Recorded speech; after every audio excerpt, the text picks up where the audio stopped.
আশা করি সবাই অনেক ভালো আছো। তো আমাদের একটু প্রবলেম হচ্ছে, সাউন্ডের একটু প্রবলেম হচ্ছে, এই জন্য আমরা আন্তরিকভাবে দুঃখিত। আশা করছি এখন সাউন্ড ঠিক আছে। জি, এখন সাউন্ড আছে কিনা প্লিজ আমাকে একটু কমেন্ট করে জানাও, সাউন্ড এখন ঠিক আছে কিনা। আসসালামু আলাইকুম। তো হচ্ছে তোমাদের, যেহেতু আমাদের একটু সময় নষ্ট হয়ে গেছে, সো আমরা একটু দ্রুত বিষয়টা ক্লোজ করে দিই।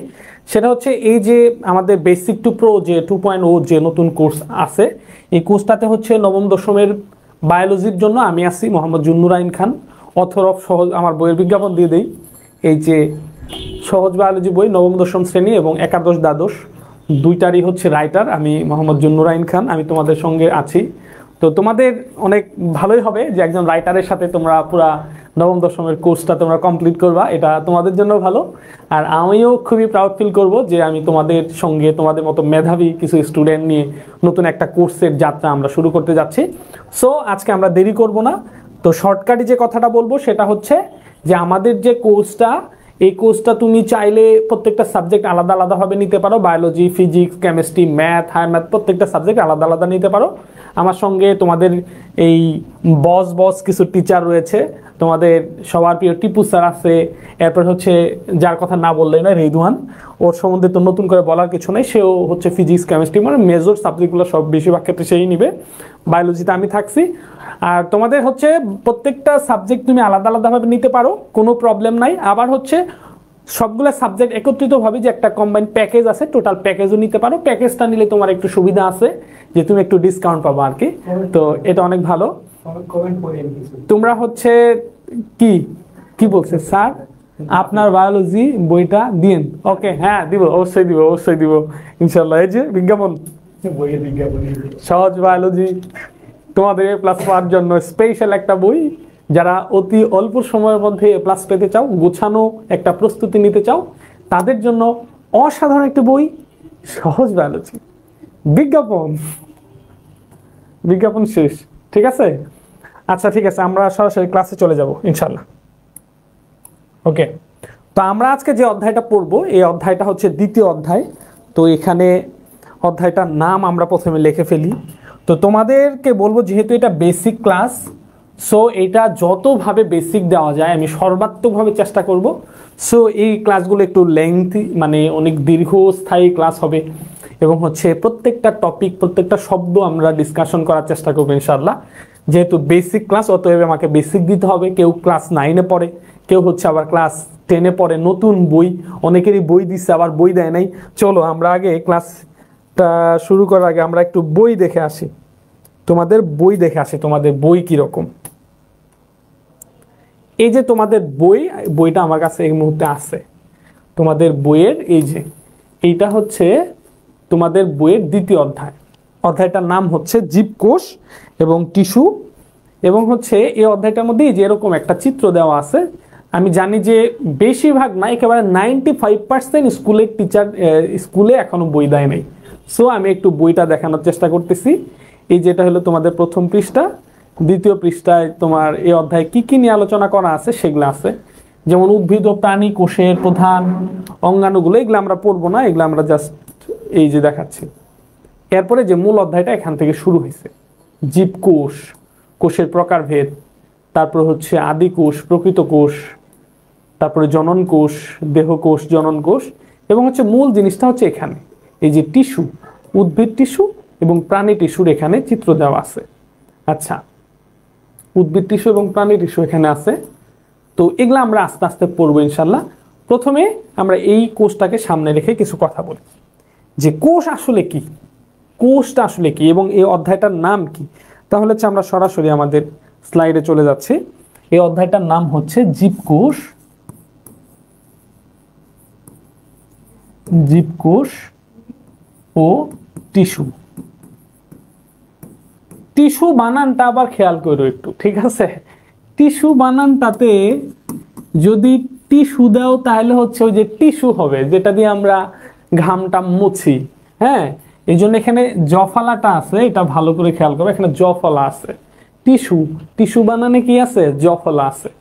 তো আমরা একটু চেষ্টা করি জীবকোষ, জীবকোষ কি আর টিস্যু কি, এটা একটু আমরা একটু বোঝার চেষ্টা করি যে জীবকোষ আসলে কি।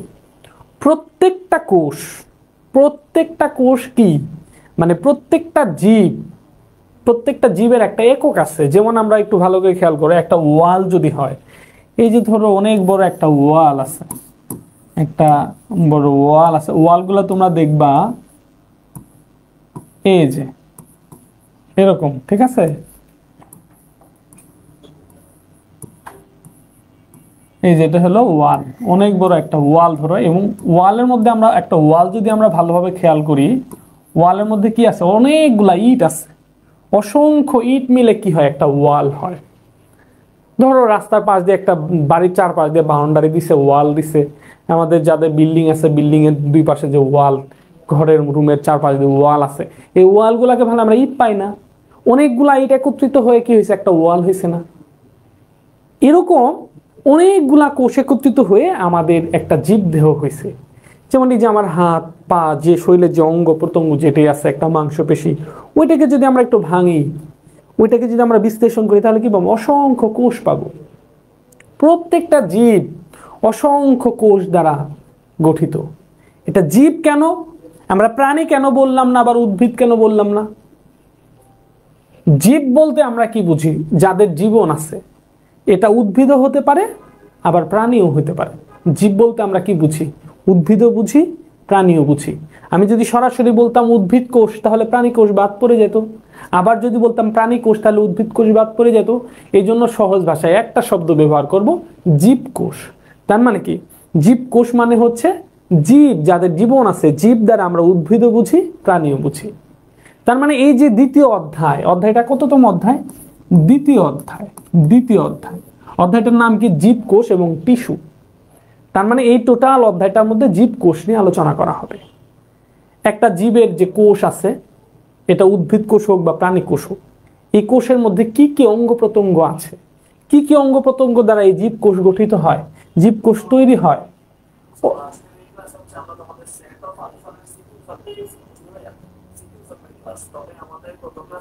এই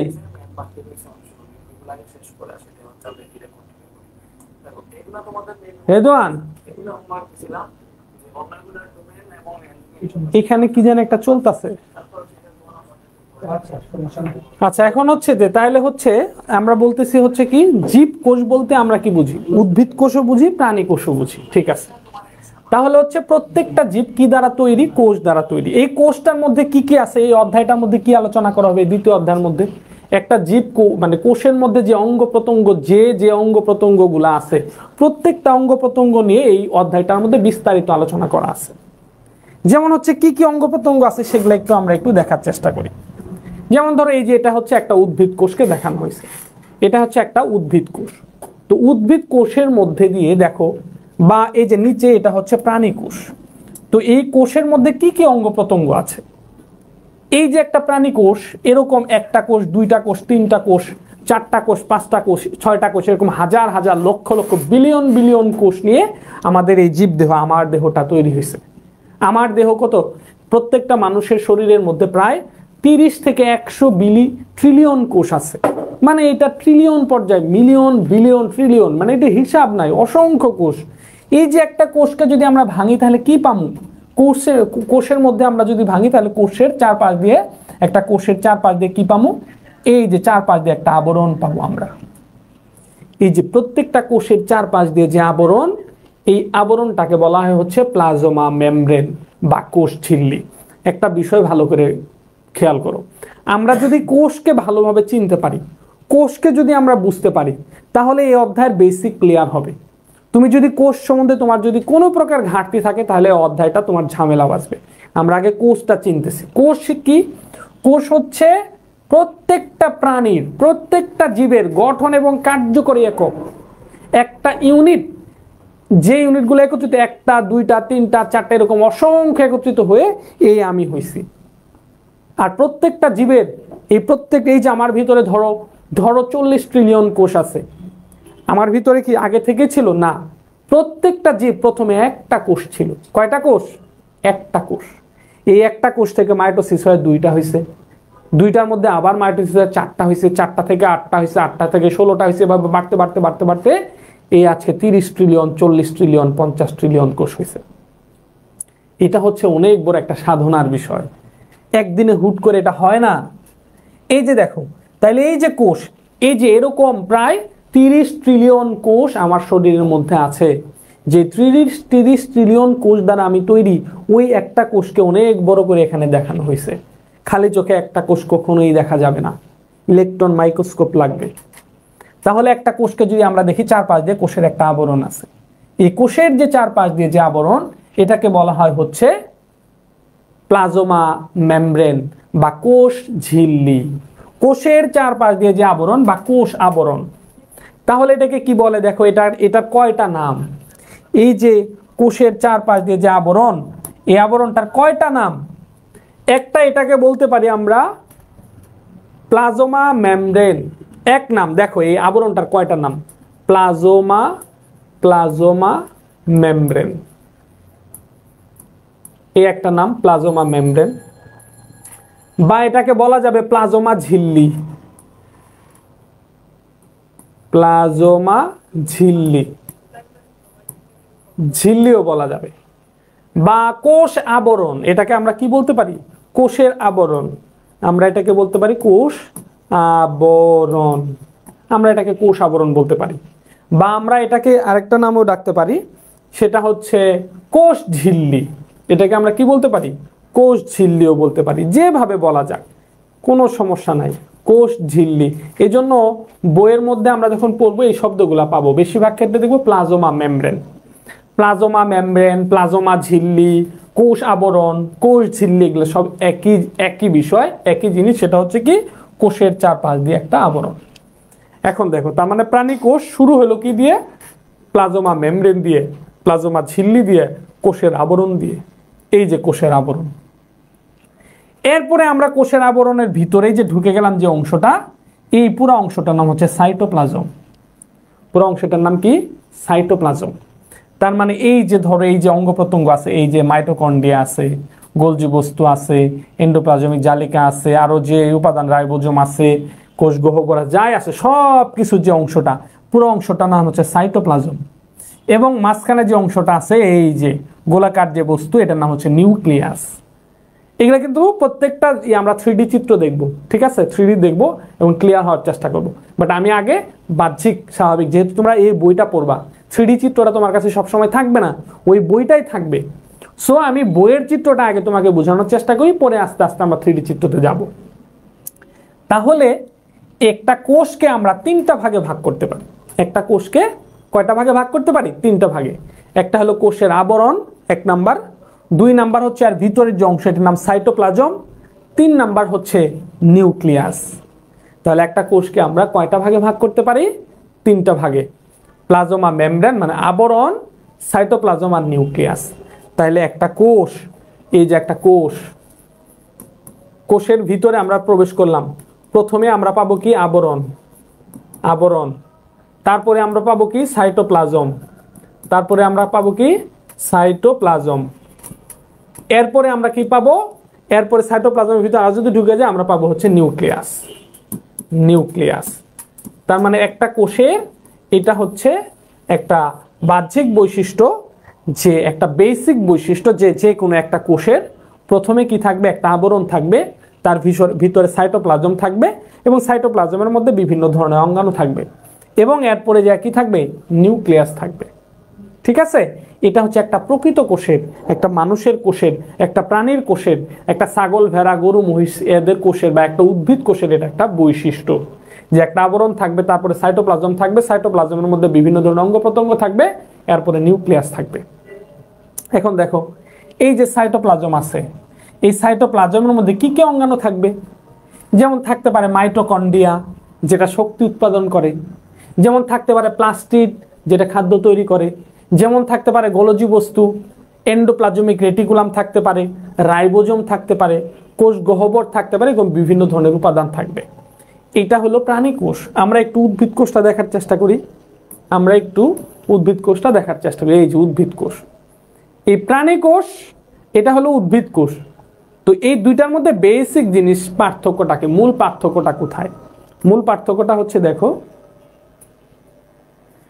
উদ্ভিদ কোষের চারপাশ দিয়ে প্রাণী কোষের এই যে প্রাণীকোষ সরাসরি এটা কি প্লাজমা মেমব্রেন বা কোষের আবরণ দিয়ে প্রাণীকোষটা শুরু হয়, কিন্তু উদ্ভিদ কোষের পার্থক্য হচ্ছে এই যে প্রাণীকোষটা এই যে প্লাজমা মেমব্রেন যে আছে এর চারপাশ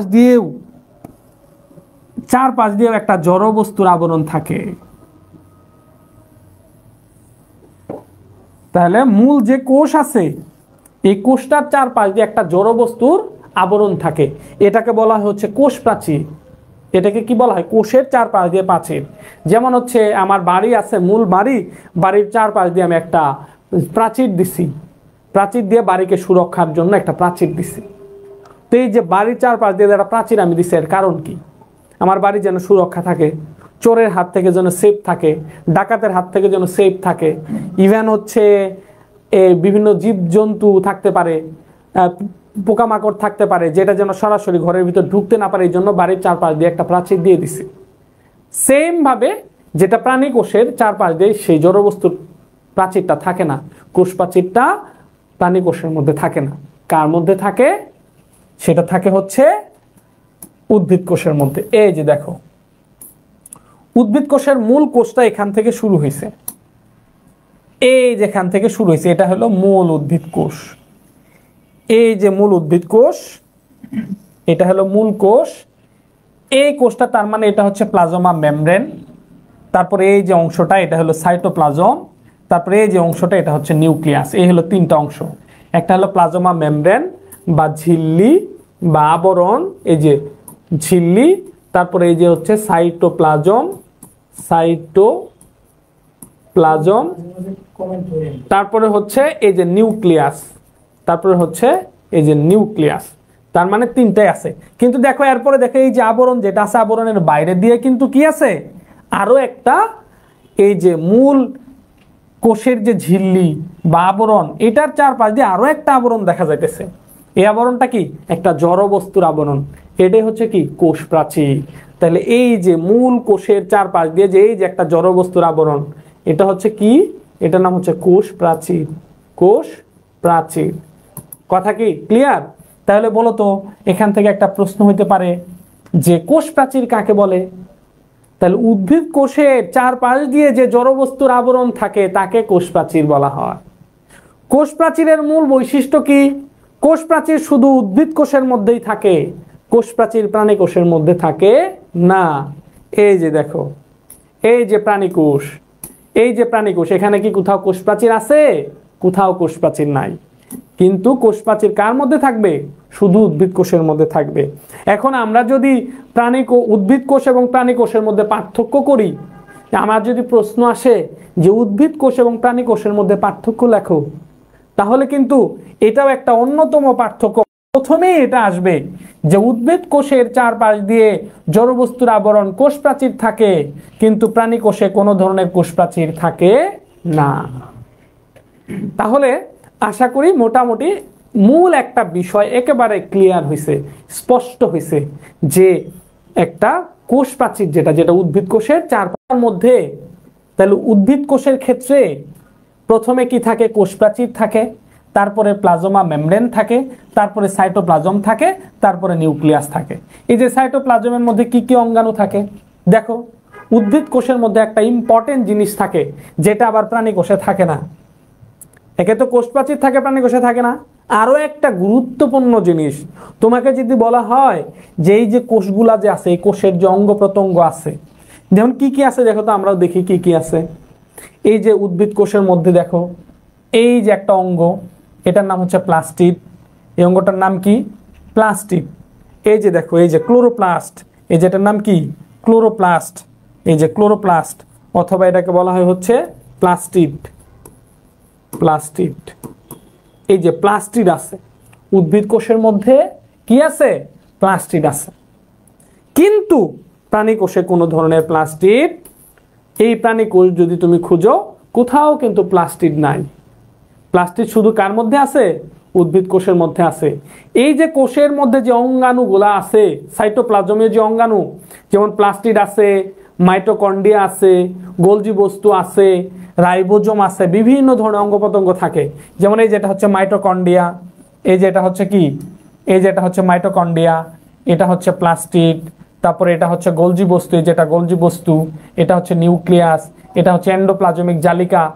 ঠিক আছে, এই যে সাইটোপ্লাজমের মধ্যে যে বিভিন্ন ধরনের অঙ্গাণু আছে, তার মধ্যে তোমাকে যদি বলে সবচেয়ে গুরুত্বপূর্ণ অঙ্গাণু কোনটা, সাইটোপ্লাজমের যে অঙ্গাণু আছে তার মধ্যে সবচেয়ে গুরুত্বপূর্ণ, মানে এই কোষের সাইটোপ্লাজমিক অঙ্গাণুর মধ্যে সবচেয়ে গুরুত্বপূর্ণ কোনটা, তাহলে একেবারে নির্দ্বিধায় চোখ বন্ধ করে উত্তর হবে সবচেয়ে গুরুত্বপূর্ণ অঙ্গাণুর নাম হচ্ছে ক্লোরোপ্লাস্ট বা প্লাস্টিড। এখন আমাকে বলো সবচেয়ে গুরুত্বপূর্ণ অঙ্গাণু কেন, প্লাস্টিডকে কেন সবচেয়ে গুরুত্বপূর্ণ অঙ্গাণু বলা হয়? সাইটোপ্লাজমীয় এই পৃথিবীতে যত ধরনের জীব আছে, যা কিছুই বলো, যত কোষীয় অঙ্গাণু আছে, তার মধ্যে সবচেয়ে গুরুত্বপূর্ণ অঙ্গাণুর নাম হচ্ছে প্লাস্টিড। কেন প্লাস্টিডকে কেন এত গুরুত্বপূর্ণ অঙ্গাণু বলা হয়, এর কারণটা কি? এর কারণ হচ্ছে শুধুমাত্র প্লাস্টিড এই খাদ্য তৈরি হয়, আর কোথাও খাদ্য তৈরি করতে মানে হয় না, আর কেউ খাদ্য তৈরি করতে পারে না। তাহলে দেখো এই প্রকৃতপক্ষে এই পৃথিবীতে যত জীব আছে, প্রত্যেকটা জীব যদি খাদ্য না পায় কেউ বাঁচবে? এই যে আমরা অক্সিজেন গ্রহণ করি, অক্সিজেন যদি না পাই আমরা বাঁচবো? কোনো জীব যদি খাবার না পায় বাঁচবে? খাবার ছাড়া কোনো জীব বাঁচবে না। আর ডিরেক্টলি অর ইনডিরেক্টলি যত খাবার আছে সব খাবার তৈরি করে হচ্ছে এই প্লাস্টিক।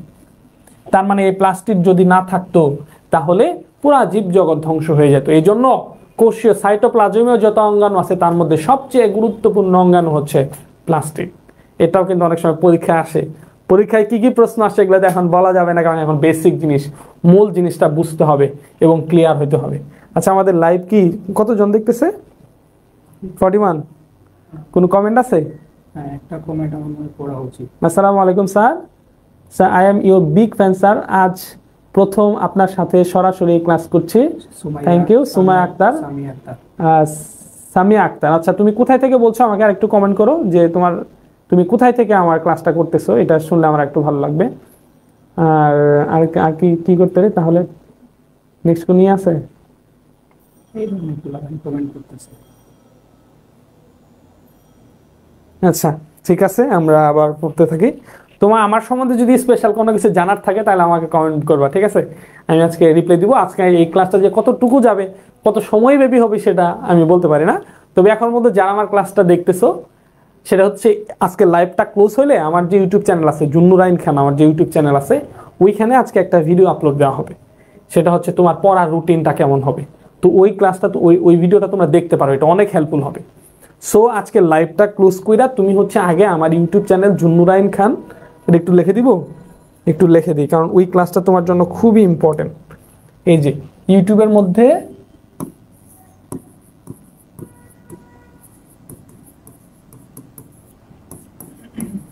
এই যে এইটা লিখে সার্চ দিবা, জুন্নুর আইন খান লিখে সার্চ দিলে আমার একটা ইউটিউব চ্যানেল আসবে। ওইখানে আজকে রাত 8টায় একটা হচ্ছে তুমি পড়ার রুটিনটা কেমন হবে, স্পেশালি ভাবে এসএসসি 2025, যারা 2025 সালের এসএসসি ব্যাচ, তাদের জন্য এই লাস্ট 2 মাস তারা কিভাবে পড়াশোনা করবে, কিভাবে পড়াশোনা করলে A+ নিশ্চিত হবে। যত দুর্বলই হোক, আমি যে রুটিনটা আজকে প্রোভাইড করছি, যেই ক্লাসটা হবে, এইভাবে কেউ যদি পড়াশোনা করে, আল্লাহ তাআলা তার কপালে A+ না থাকলেও লিখে দিবে যে যা দিয়ে দিলাম, আল্লাহর ভান্ডারে কিন্তু কম নাই। এই জন্য খুবই হার্ড ওয়ার্ক করতে হবে এবং চেষ্টা করবো পারতপক্ষে এই ক্লাসটা ওই রুটিনটা ফলো করার জন্য। ওইখানে তুমি কয়টা থেকে কয়টা পর্যন্ত কোন সাবজেক্ট পড়বা, কোনোদিন যদি ঘুম আসো কয়টার সময় ঘুমাবা, কখন ঘুম থেকে উঠবা, তারপর কখন ঘুম থেকে উঠে কি করবা, কি খাবার খাবা, কোন দোয়া পড়বা, A to Z ওইখানে আছে। তো আধা ঘন্টা ব্যাপী একটা 33 মিনিটের ওই রুটিনটা আমি দিছি। সো ওই ক্লাসটা একটু দেখবা, এটা খুবই হেল্পফুল হবে। এবং 2025 সালে এসেছি ব্যাচ স্টুডেন্ট যারা আছে, আমার মনে হয় যে সারা বাংলাদেশের প্রত্যেকটা স্টুডেন্টের এই ক্লাসটা দেখা উচিত। যদিও আমার ক্লাস অত লক্ষ লক্ষ স্টুডেন্ট দেখবে না। আচ্ছা ঠিক আছে, তারপরে তোমরা যারা দেখতেছো আমি বলবো তোমরা নিজেরাও দেখবা, তোমাদের ফ্রেন্ডে এটা সাজেস্ট করবা। ওকে, থ্যাংক ইউ। আচ্ছা, এখন হচ্ছে আমরা এখন কি করি, আমরা একটু লেখালেখি করি কিছু। আমরা আমাদের ক্লাসের মধ্যে চলে যাচ্ছি। তাহলে আমরা যেটা বলতেছিলাম, জীবকোষ, তাহলে কোষ কাকে বলে? প্রথম প্রশ্ন, আমরা এখন কোষের সংজ্ঞা শিখবো যে কোষ কাকে বলে। কোষ কাকে বলে? এটা কি আসছে? বোর্ডে ক্লিক দেন, বোর্ডে ক্লিক দেন। ওকে, তাহলে প্রথমে আমরা কোষের সংজ্ঞা শিখব। কোষ কাকে বলে? কোষ কাকে বলে? তো কোষের সংজ্ঞা সর্বপ্রথম তোমাদের বইয়ের মধ্যে আছে। সর্বপ্রথম হচ্ছে এই কোষ অনেক আগে আবিষ্কৃত হয়েছে, বাট সংজ্ঞাটা একেবারে ক্লিয়ার করছে হলো 1969 সালে দুইজন বিজ্ঞানী, একজন হচ্ছে লুই, একজন হচ্ছে সিকেভিচ, দুইজন বিজ্ঞানী। তাহলে এই কোষ, এটা সংজ্ঞাটা সর্বপ্রথম একটা গ্রহণযোগ্য সংজ্ঞা দেওয়া হয়েছে কত সালে? 1969 সালে। এবং সংজ্ঞাটা দিছে কোন বিজ্ঞানী? দুইজন বিজ্ঞানী, একজনের নাম হচ্ছে লুই আর একজনের নাম হচ্ছে সিকেভিচ। আচ্ছা, তো লুই এবং হচ্ছে সিকেভিচ তারা হচ্ছে কোষের সংজ্ঞা দিছে কত সালে? 1969 সালে। এই যে এখান থেকে তোমার কিন্তু ক্লাসের নোট শুরু হলো, ঠিক আছে? ক্লাসের নোট শুরু হয়ে গেল এবং এখন আমরা বলবো যে কোষ কাকে বলে, কোষের সংজ্ঞাটা কি? কোষ হচ্ছে, এই যে দেখো আমরা আরেকটু এটার মধ্যে যাই। এই যে কোষ, আমরা এটা প্রাণী কোষটা যদি দেখি তাহলে আরেকটু ভালো হবে। এই যে কোষ কাকে বলে দেখো, কোষ হচ্ছে জীবজ ক্রিয়াকলাপের একক এবং কোষের একটা মূল বৈশিষ্ট্য, কোষের চারপাশ দিয়ে একটা আবরণ থাকবে। এই আবরণটা হবে হচ্ছে বৈষম্য ভেদ্য পর্দা দ্বারা তৈরি। কি পর্দা দ্বারা তৈরি? ওই যে বৈষম্য ভেদ্য পর্দা। এই যে বৈষম্য ভেদ্য পর্দাটা কি? বৈষম্য ভেদ্য পর্দাটা কি? এইটা আবার অন্য টপিক। বৈষম্য ভেদ্য পর্দাটা কি দেখো, এইটা আমরা একটু বোঝার চেষ্টা করি। যে তাহলে আমরা এতটুকু জানলাম যে কোষের চারপাশে, আমরা একটু আগে আমাদের বেসিক আমরা বললাম যে কোষের চারপাশ দিয়ে একটা আবরণ থাকে, এটা হলো কোষের মূল শর্ত। এবং এখন আমরা জানবো এই যে আবরণ যেটা থাকে, এই আবরণটা হচ্ছে বৈষম্য ভেদ্য পর্দা দ্বারা তৈরি। এখন প্রশ্ন হলো বৈষম্য ভেদ্য পর্দাটা আসলে কি? বৈষম্য ভেদ্য পর্দা হচ্ছে, পর্দা মূলত তিন প্রকার। পর্দা কি? এইটা আবার কথা না, যেমন কাপড়, এটা একটা পর্দা। পলিথিন, এটা একটা পর্দা। কাঠ, এইটাও একটা পর্দা, ঠিক আছে? এই যে তোমাদের এই যে বইয়ের, এই যে তোমাদের বই আমার কাছে আছে, এই যে বই, এই যে বইয়ের যে কাগজ, এটাও একটা পর্দা। তাইলে পর্দা হচ্ছে তিন প্রকার।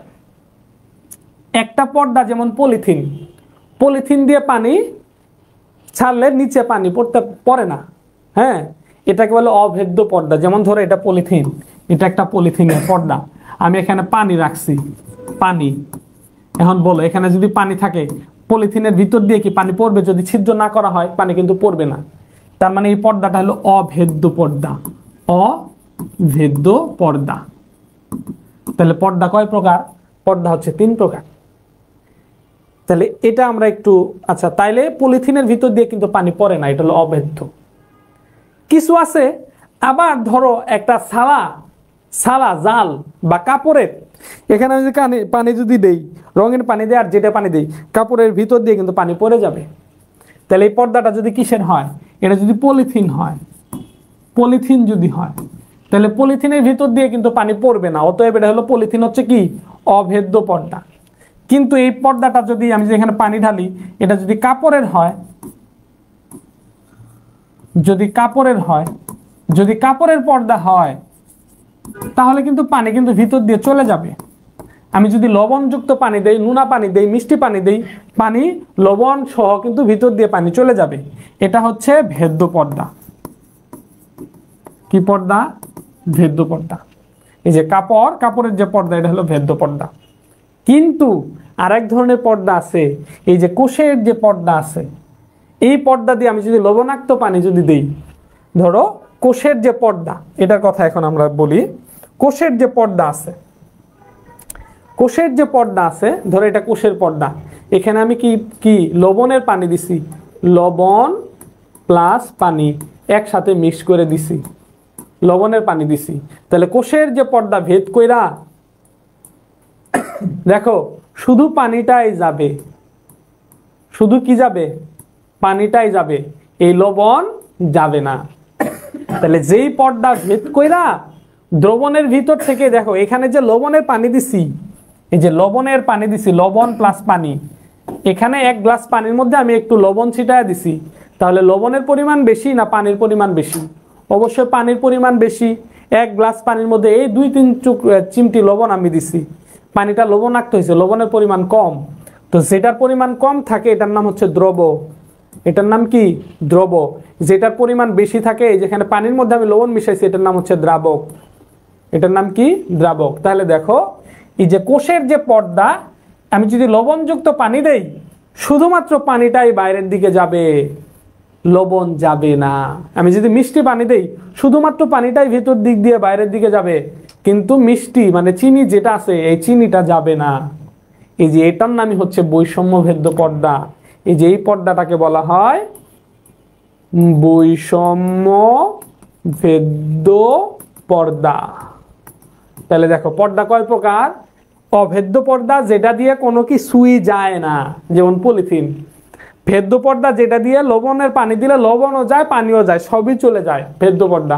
আর এটা হচ্ছে বৈষম্য ভেদ্য পর্দা, যেটা দিয়ে লবণযুক্ত পানি মিশাইলে শুধুমাত্র পানিটা যায়, লবণ যায় না। মানে একটা দ্রবণের মিশাইলে দ্রবণের ভিতর থেকে শুধুমাত্র দ্রাবকটা যায়, দ্রব যায় না। সেই পর্দার নাম হচ্ছে বৈষম্য ভেদ্য পর্দা। কথা কি ক্লিয়ার? ওকে। তাইলে এই যে এরকম একটা পর্দা দ্বারা হচ্ছে এই কোষটা তৈরি। মানে এই কোষের চারপাশ দিয়ে যে পর্দাটা থাকবে, সেই পর্দাটা হচ্ছে কি পর্দা? বৈষম্য ভেদ্য পর্দা। আচ্ছা, এখন হচ্ছে আমরা তাহলে হচ্ছে তাইলে আমরা কোষের যে সংজ্ঞা লিখব, যে বৈষম্য ভেদ্য পর্দা দিয়ে আবৃত। কোষ কাকে বলে? এই যে কোষের সংজ্ঞা লিখতেছি, বৈষম্য ভেদ্য পর্দা দিয়ে আবৃত।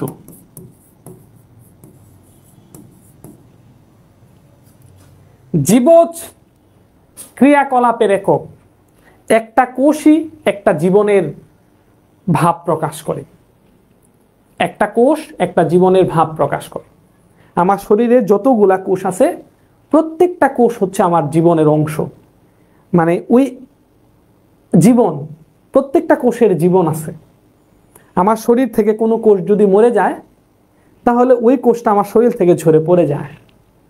তার মানে অ্যাট দিস মোমেন্ট আমার শরীরে কিছু কোষ মারা গেছে, সেটা আমার শরীর থেকে পড়ে যাবে, আবার নতুন কিছু কোষ হচ্ছে। তার মানে একটা জীবন্ত প্রাণীর মধ্যে যতগুলা কোষ আছে সবই জীবন্ত। জীবজ ক্রিয়াকলাপের একক। প্রত্যেকটা কোষের আলাদা আলাদা জীবন। প্রত্যেকটা কোষ, একটা কোষ মিলে একটা জীবন হয়। এই জন্য এক কোষী প্রাণীগুলা, অ্যামিবা, অ্যান্টামিবা, একটা কোষ নিয়ে একটা প্রাণী, তাদের লাইফ থাকে, জীবন চক্র থাকে। সো এই প্রত্যেকটা কোষে হচ্ছে জীবজ ক্রিয়াকলাপের একক। এবং তোমরা ক্লোন বুঝো, ক্লোন, একটা কোষ থেকে একটা প্রাণী তৈরি করা সম্ভব, এটাকে ক্লোন বলে। আচ্ছা, এটা যেহেতু কোষ প্রসঙ্গ আসছে, আমরা একটু ক্লোনটা একটু বোঝার চেষ্টা করি। ক্লোন কি বলে? ক্লোন জিনিসটা আসলে কি?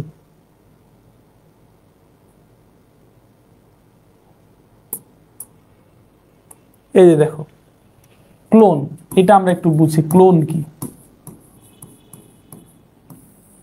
ক্লোন হচ্ছে, যেমন আমার শরীরে, আমার দেহের মধ্যে একটা কোষ আছে, ওই কোষটা থেকে ক্লোন করার মাধ্যমে আরো একটা মানুষ বানানো সম্ভব, যেটা দেখতে হুবহু আমার মতোই হবে। তাহলে দেখো, এই কোষের মধ্যে যদি জীবন না থাকতো, তাহলে আমার জীবন যদি ওই কোষের মধ্যে না থাকতো, তাহলে ওই কোষ থেকে আমার মতো কিভাবে আরেকজন জীব হবে? এটা কিভাবে সম্ভব? এটা হচ্ছে প্রাণীদের ক্ষেত্রে অ্যাভেলেবেল ক্লোন হচ্ছে, কিন্তু মানুষের ক্ষেত্রে ক্লোন করাটা নিষিদ্ধ। মানুষের ক্ষেত্রে ক্লোন করাটা কি? নিষিদ্ধ, নিষেধ করা হয়েছে। কারণ এখানে কেন, আর আগে ক্লোনটা আমরা একটু বোঝার চেষ্টা করি। যেমন একটা মানুষ, ধরো আমার যে দেহের যে একটা কোষ, এটাকে বলে দেহকোষ। দেহের একটা কোষ হচ্ছে কি কোষ? দেহকোষ। এই দেহকোষগুলাকে ক্রোমোজোম সংখ্যা হচ্ছে 2n বিশিষ্ট। দেখো বেসিক কতটা জিনিস। এখন কোষের মধ্যে ক্রোমোজোমকে আমি ক্লোন পড়াইতে গেলে আমার ক্রোমোজোম বোঝার লাগবে। আচ্ছা, ক্রোমোজোম বিষয়টা বোঝাচ্ছি। ও দেখো, সরি, এই যে দেখো, তো এখানে আমরা বলছিলাম যে কোনো একটা কোষের এই যে আবরণ, তারপরে সাইটোপ্লাজম, সাইটোপ্লাজমে অঙ্গাণু, তারপরে থাকে নিউক্লিয়াস। এই যে নিউক্লিয়াস থাকে না, এই যে এটা হচ্ছে কি নিউক্লিয়াস। একটা কোষের মাঝখানের দিকে যে অধিক গোলাকার আবরণযুক্ত একটা বস্তু থাকে সেটাকে নিউক্লিয়াস বলা হয়। যেটা নিউক্লিয়াসের মূল বৈশিষ্ট্য হলো নিউক্লিয়াসের মধ্যে ক্রোমোজোম থাকে। তাহলে নিউক্লিয়াসের মধ্যে মানে এই আমি যদি বলি এই কোষটার মধ্যে সবচেয়ে গুরুত্বপূর্ণ অঙ্গাণু কোনটা, সেটা হচ্ছে নিউক্লিয়াস। একটু আগে যে বললাম মাইটোকন্ড্রিয়া, না, ওইটা সাইটোপ্লাজমীয় অঙ্গাণু। কোষের সবচেয়ে গুরুত্বপূর্ণ সাইটোপ্লাজমীয় অঙ্গাণু। নিউক্লিয়াস তো সাইটোপ্লাজমের অংশ না। কোষের তিনটা অংশ, একটা কোষের আবরণ, এখান থেকে যেটা হলো আবরণ, এখান থেকে শুরু করে এটা হলো সাইটোপ্লাজম, এই যে যা আছে সব পুরো অংশটা হলো সাইটোপ্লাজম, আর এই অংশটা হলো নিউক্লিয়াস। তো নিউক্লিয়াস এইটা কোষের সবচেয়ে গুরুত্বপূর্ণ অংশ। কেন? কারণ নিউক্লিয়াসের মধ্যে এই যে সুতার মতো যে অংশগুলো আছে এগুলোর নাম কি জানো? এগুলোর নাম হচ্ছে ক্রোমোজোম। এই যে তোমাদের হচ্ছে বইয়ের মধ্যে এই যে ক্রোমাটিন যেখানে দেওয়া আছে, এই যে নিউক্লিয়াসের মধ্যে যে এই যে সুতার মতো যে অংশগুলা, এই সুতার মতো অংশগুলা হচ্ছে ক্রোমোজোম বা ক্রোমাটিন বস্তু। এই ক্রোমোজোম ধারণ করে বলেই নিউক্লিয়াসের এত গুরুত্ব। নিউক্লিয়াস সবচেয়ে গুরুত্বপূর্ণ অঙ্গাণু। কেন? কারণ নিউক্লিয়াসের মধ্যে কি আছে? ক্রোমোজোম আছে। নিউক্লিয়াসের মধ্যে কি আছে? ক্রোমোজোম আছে। এই যে ক্রোমোজোম আছে। ক্রোমোজোম জিনিসটা কি, আর ক্রোমোজোম কেন এত গুরুত্বপূর্ণ? ক্রোমোজোমের ভিতরে ডিএনএ আছে। তাহলে আসলে মূল কাজ হচ্ছে ডিএনএ। ডিএনএ আছে বলেই ক্রোমোজোম এত দামি, ক্রোমোজোম আছে বলেই নিউক্লিয়াস এত দামি। তাহলে ডিএনএ জিনিসটা কি? ডিএনএ জিনিসটা হচ্ছে এই ক্রোমোজোম জিনিসটা কি? এই ক্রোমোজোম ডিএনএ কে চারপাশ দিয়ে আবৃত করে রাখছে, ডিএনএ কে ধারণ করে রাখছে হলো ক্রোমোজোম। ঠিক আছে? তাহলে এই ক্রোমোজোম সৃষ্টির প্রথম জীব, সৃষ্টির প্রথম মানব, জীব না, সৃষ্টির প্রথম মানব আদম আলাইহিস সালাম এবং হাওয়া আলাইহিস সালাম, দুইজনের কাছ থেকে এটা পৃথিবীতে যারা ধর্মের বিশ্বাস করে, মুসলিম হোক, হিন্দু হোক, বুদ্ধ হোক, খ্রিস্টান হোক, যারা ধর্মের বিশ্বাস করে তাদের প্রত্যেকে একটা বিষয়ে এক, যে সারা পৃথিবীতে সর্বপ্রথম দুইজন মানুষ ছিল। এই দুইজন মানুষ থেকে আর এই কোটি কোটি মানুষের সৃষ্টি। যারা ধর্মের বিশ্বাস করে তারা এই বিষয়ে নিশ্চিত, এই বিষয়ে সবাই এক। এই বিষয়ের মধ্যে কারো মধ্যে কোনো দ্বিধাদ্বন্দ্ব নাই যে সৃষ্টি শুরুতে প্রথম দুইজন, একজন মানব একজন মানবী ছিল, যেই মানব এবং মানবী থেকে এই কোটি কোটি মানুষের সৃষ্টি হয়েছে। তা আমাদের ধর্ম মতে, আমাদের ইসলাম ধর্ম মতে সেই মানবটা হচ্ছে আমাদের একজন রাসূল হযরত আদম আলাইহিস সালাম, এবং সেই মানবীটা হচ্ছে হযরত হাওয়া আলাইহিস সালাম। এবং আদম আলাইহিস সালামের ভিতরে যে ক্রোমোজোম ছিল, হাওয়া আলাইহিস সালামের ভিতরে যে ক্রোমোজোম ছিল, ওই ক্রোমোজোম আস্তে আস্তে তাদের সন্তানের মধ্যে ট্রান্সফার হইতে হইতে হইতে হইতে আজকে আমাদের মধ্যে আসছে। এই জন্য আমরা বলি কি বাবা আদম, কারণ ওই আদমের ভিতরে যে ক্রোমোজোম, ওই ক্রোমোজোমই আমার ভিতরে আসছে। কিভাবে আসছে? এই যে এখন আমরা দেখব। এই যে ক্রোমোজোম, আদম আলাইহিস সালামের কোষের মধ্যে যে ক্রোমোজোম ছিল, এই ক্রোমোজোম এটা আমার শরীরে কিভাবে আসছে। তাহলে একটা বিষয় নিশ্চিত যে নিউক্লিয়াস কেন গুরুত্বপূর্ণ, নিউক্লিয়াসের মধ্যে ক্রোমোজোম আছে। ক্রোমোজোম কেন গুরুত্বপূর্ণ? ক্রোমোজোমের মধ্যে ডিএনএ আছে। আর আদম আলাইহিস সালাম থেকে সেই ডিএনএ, সেই ক্রোমোজোমই পর্যায়ক্রমে আমার শরীরে আসছে। কিভাবে আসছে? যেমন ধরো এটা একটা কোষ, এই কোষের মধ্যে এটা নিউক্লিয়াস, নিউক্লিয়াসের মধ্যে আছে ক্রোমোজোম। মানুষের শরীরে কতগুলা ক্রোমোজোম আছে? মানুষের শরীরে ক্রোমোজোম আছে হলো 23 জোড়া। 23 জোড়া ক্রোমোজোম, বা 23 গুণন 2 মানে হচ্ছে টোটাল 46টা ক্রোমোজোম। তাহলে দেখো, এটা তোমাদের নোটের মধ্যে করে দিই, ক্লাসের যে এই, আচ্ছা দেখো, তাহলে এই যে দেহের মধ্যে যে ক্রোমোজোম আছে, তাহলে দেহের মধ্যে ক্রোমোজোম কয় জোড়া? টোটাল 23 জোড়া ক্রোমোজোম আছে। 23 জোড়া ক্রোমোজোম বা হচ্ছে 46টা ক্রোমোজোম। 46টি ক্রোমোজোম সংখ্যা। হযরত আদম আলাইহিস সালামের মধ্যেও 23 জোড়া ছিল, হযরত হাওয়া আলাইহিস সালামের মধ্যেও 23 জোড়া ছিল। ঠিক আছে? তো ক্রোমোজোম কিভাবে সেই আদম আলাইহিস সালামের ক্রোমোজোম কেন আমার মধ্যে আছে? আমি কেন আদমকে বাবা বলি, হাওয়াকে মা বলি? কারণ তার ক্রোমোজোমে আমার মধ্যে, এই যে দেখো। তাহলে দেখো, এই যে আদম আলাইহিস সালামের 46 বা 23 জোড়া, হাওয়া আলাইহিস সালামের 46 23 জোড়া। এইটাকে বলা হয় দেহকোষ। এটাকে বলা হয় দেহকোষ। আদম আলাইহিস সালামের দেহের কোষ। সেই কোষের মধ্যে যে নিউক্লিয়াস আছে, ওই নিউক্লিয়াসের মধ্যে ক্রোমোজোম 46টা। হাওয়া আলাইহিস সালামের দেহকোষ, হাওয়া আলাইহিস সালামের দেহের মধ্যে যে ক্রোমোজোম আছে, নিউক্লিয়াস আছে, ওই নিউক্লিয়াসের মধ্যে ক্রোমোজোম হলো 46। এখন এটার মধ্যে মিওসিস বিভাজন হবে। আমরা জানি কোষ বিভাজিত হয়, কোষ বিভাজন ওই যে মাইটোসিস বিভাজন হয় এবং মিওসিস বিভাজন হয়। তৃতীয় অধ্যায়ে এটা পড়ব।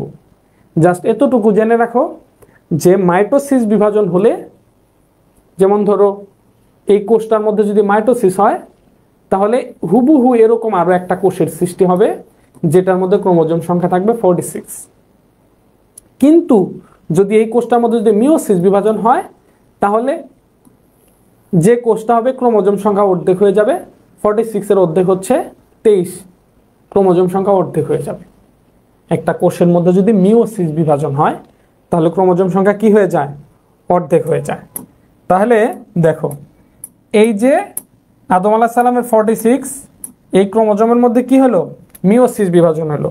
মিওসিস বিভাজন হলে ক্রোমোজোম সংখ্যা অর্ধেক হয়ে যাবে, 23টা ক্রোমোজোম হয়ে যাবে। হাওয়া আলাইহিস সালামের যে ক্রোমোজোম, সেখানেও কি হবে? মিওসিস বিভাজন হলে ক্রোমোজোম সংখ্যা অর্ধেক হয়ে নতুন একটা কোষ তৈরি হবে, 23টা ক্রোমোজোম সৃষ্টি হবে। এই 23 আর 23 দুইটা এক জায়গায় মিলে নতুন একটা কোষ হবে। 23 আর 23 মিলে আবার হবে 46। তাহলে যে আদম এবং হাওয়ার যে সন্তান হলো, তার ভিতরেও ক্রোমোজোম সংখ্যা কয়টা হলো? তাহলে এই যে এটা হলো দেহকোষ। দেহকোষ যখনই দেহকোষের মধ্যে মিওসিস বিভাজন হয়, ক্রোমোজোম সংখ্যা অর্ধেক হয়, সেটার নাম হয়ে যায় জনন কোষ। কি কোষ? জনন কোষ। জনন কোষ। এটা কিন্তু আদার্স না, তোমাদের বইয়ের টপিক, এই অধ্যায়ের টপিক। তাহলে কোষগুলাকে ভাগ করা হয়েছে দুই ভাগে। যেই কোষের মধ্যে ক্রোমোজোম সংখ্যা ডাবল থাকে, 2n সংখ্যক থাকে, 2n মানে জোড় সংখ্যক থাকে, ডাবল থাকে, সেটা হলো দেহকোষ। আর দেহকোষের মধ্যে যখন কি বিভাজন হয়? মিওসিস বিভাজন হয়। যখন মিওসিস বিভাজন যখন দেহকোষের মধ্যে মিওসিস বিভাজন হয়, তখন ক্রোমোজোম সংখ্যা অর্ধেক হয়ে যায়, n সংখ্যক হয়ে যায়, সেটা হলো তৈরি হয় হলো জনন কোষ। তাহলে দেহকোষের মধ্যে ক্রোমোজোম হচ্ছে 2n সংখ্যক, ডাবল। জনন কোষের মধ্যে ক্রোমোজোম সংখ্যা অর্ধেক হচ্ছে অর্ধেক, n। এই যে জনন কোষ যেটা, এটাই পুংগ্যামেট বা স্ত্রী গ্যামেট, শুক্রাণু এবং ডিম্বাণু। পুরুষের জনন কোষটাকে বলা হয় শুক্রাণু বা পুংগ্যামেট, আর স্ত্রীদের জনন কোষ, মেয়ে মানুষদের জনন কোষটাকে বলা হয় স্ত্রী গ্যামেট বা হচ্ছে ডিম্বাণু। তাহলে এই যে আদম আলাইহিস সালামের শুক্রাণু, হাওয়া আলাইহিস সালামের ডিম্বাণু, এইটা দুইটা, এই যে আদম আলাইহিস সালামের যে দেহের মধ্যে যে ক্রোমোজোম ছিল, সেই ক্রোমোজোমটাই হচ্ছে 46টার মধ্যে 23 মিলে হলো 46। তার যে সন্তান হলো, ওই আদম আলাইহিস সালামের ক্রোমোজোমে কিন্তু সেই সন্তানের মধ্যে চলে আসলো, হাওয়া আলাইহিস সালামের ক্রোমোজোমে সেই সন্তানের মধ্যে চলে আসলো। তার সন্তান থেকে তার সন্তানের মধ্যে তার ক্রোমোজোমে গেছে, তার সন্তানের মধ্যে সেই ক্রোমোজোমে গেছে। তার মানে ওই আদম আলাইহিস সালাম যে ক্রোমোজোম, সেই ক্রোমোজোম আমার মধ্যে চলে আসছে এই সিলসিলা অনুসারে। এই যত পৃথিবীর মধ্যে যত মানুষ আছে, প্রত্যেকের ক্রোমোজোমের সাথে আদম আলাইহিস সালামের ক্রোমোজোমের লিঙ্ক আছে, সংযোগ আছে। যদিও সেটা চেঞ্জ হয়েছে, বৈশিষ্ট্য ইনক্লুড হয়েছে, বাট সৃষ্টি শুরু ওইখান থেকে কিন্তু আসছে। এই জন্য আমরা আদমকে বাবা বলি। তাইলে দেখো, এইটা হলো জননের একটা পদ্ধতি, যে আমার শরীরের যে কোষ আছে, আমার শরীরের মধ্যে প্রতিনিয়ত শুক্রাণু তৈরি হচ্ছে। যে দেহের যে কোষ আছে, এই কোষের মধ্যে মিওসিস বিভাজন হচ্ছে, হইলেই শুক্রাণু তৈরি হবে। একটা দেহকোষের মধ্যে যখনই মিওসিস বিভাজন হবে, তখনই শুক্রাণু তৈরি হবে বা জনন কোষ তৈরি হবে। তাহলে কোষ হচ্ছে কয় প্রকার? এই যে আমার দেহের মধ্যে যে কোষ আছে, দুই ধরনের কোষ আছে, একটা হলো দেহকোষ আর একটা হচ্ছে জনন কোষ। দেহকোষ হচ্ছে 46টা ক্রোমোজোম বিশিষ্ট 2n বিশিষ্ট 2n সংখ্যক ক্রোমোজোম দেহকোষের মধ্যে আছে, কিন্তু জনন কোষের মধ্যে n সংখ্যক ক্রোমোজোম আছে। দেহকোষের কাজ কি? দেহ গঠন করে। এই যে আমার হাত তৈরি করছে, পা তৈরি করছে, নাক তৈরি করছে, মুখ তৈরি করছে কে? দেহকোষ। আর জনন কোষের কাজ কি? জনন কাজে অংশগ্রহণ করা। জীব যখন তার বংশধর তৈরি করবে জনন কোষের মাধ্যমে। আমার বাবার কাছ থেকে যেমন আমি মায়ের পেটের মাধ্যমে দুনিয়াতে আসছি, আমার সন্তান দুনিয়াতে আসবে, তার সন্তান আসবে, তুমি যেভাবে সৃষ্টি হয়েছে তোমার সন্তান যেভাবে সৃষ্টি হবে, এই পদ্ধতি, প্রচলিত পদ্ধতি, এটা চলে আসছে, এগুলো জনন কোষের মাধ্যমে। তাহলে তোমাকে যদি এখন বলা হয় তুমি দেহকোষ এবং জনন কোষের পার্থক্য লেখো, পারবা? 3টা পার্থক্য তুমি বলতে পারবা। 1 নাম্বার পার্থক্য হচ্ছে দেহকোষের ক্রোমোজোম সংখ্যা হচ্ছে 2n বিশিষ্ট, জনন কোষের ক্রোমোজোম সংখ্যা হচ্ছে n বিশিষ্ট। দেহকোষের কাজ কি? দেহকোষের কাজ হচ্ছে দেহ গঠন করা। জনন কোষের কাজ কি? জনন কাজে অংশগ্রহণ করা। ঠিক আছে? এবং হচ্ছে এভাবে বিভিন্ন ধরনের পার্থক্য, আরো অনেকগুলা পার্থক্য ইচ্ছা করলে দেওয়া যায়, পার্থক্যের কোনো শেষ নাই। তো আমার বায়োলজি বইটা কোথায়? এই যে দেখো। আচ্ছা, নতুন কোনো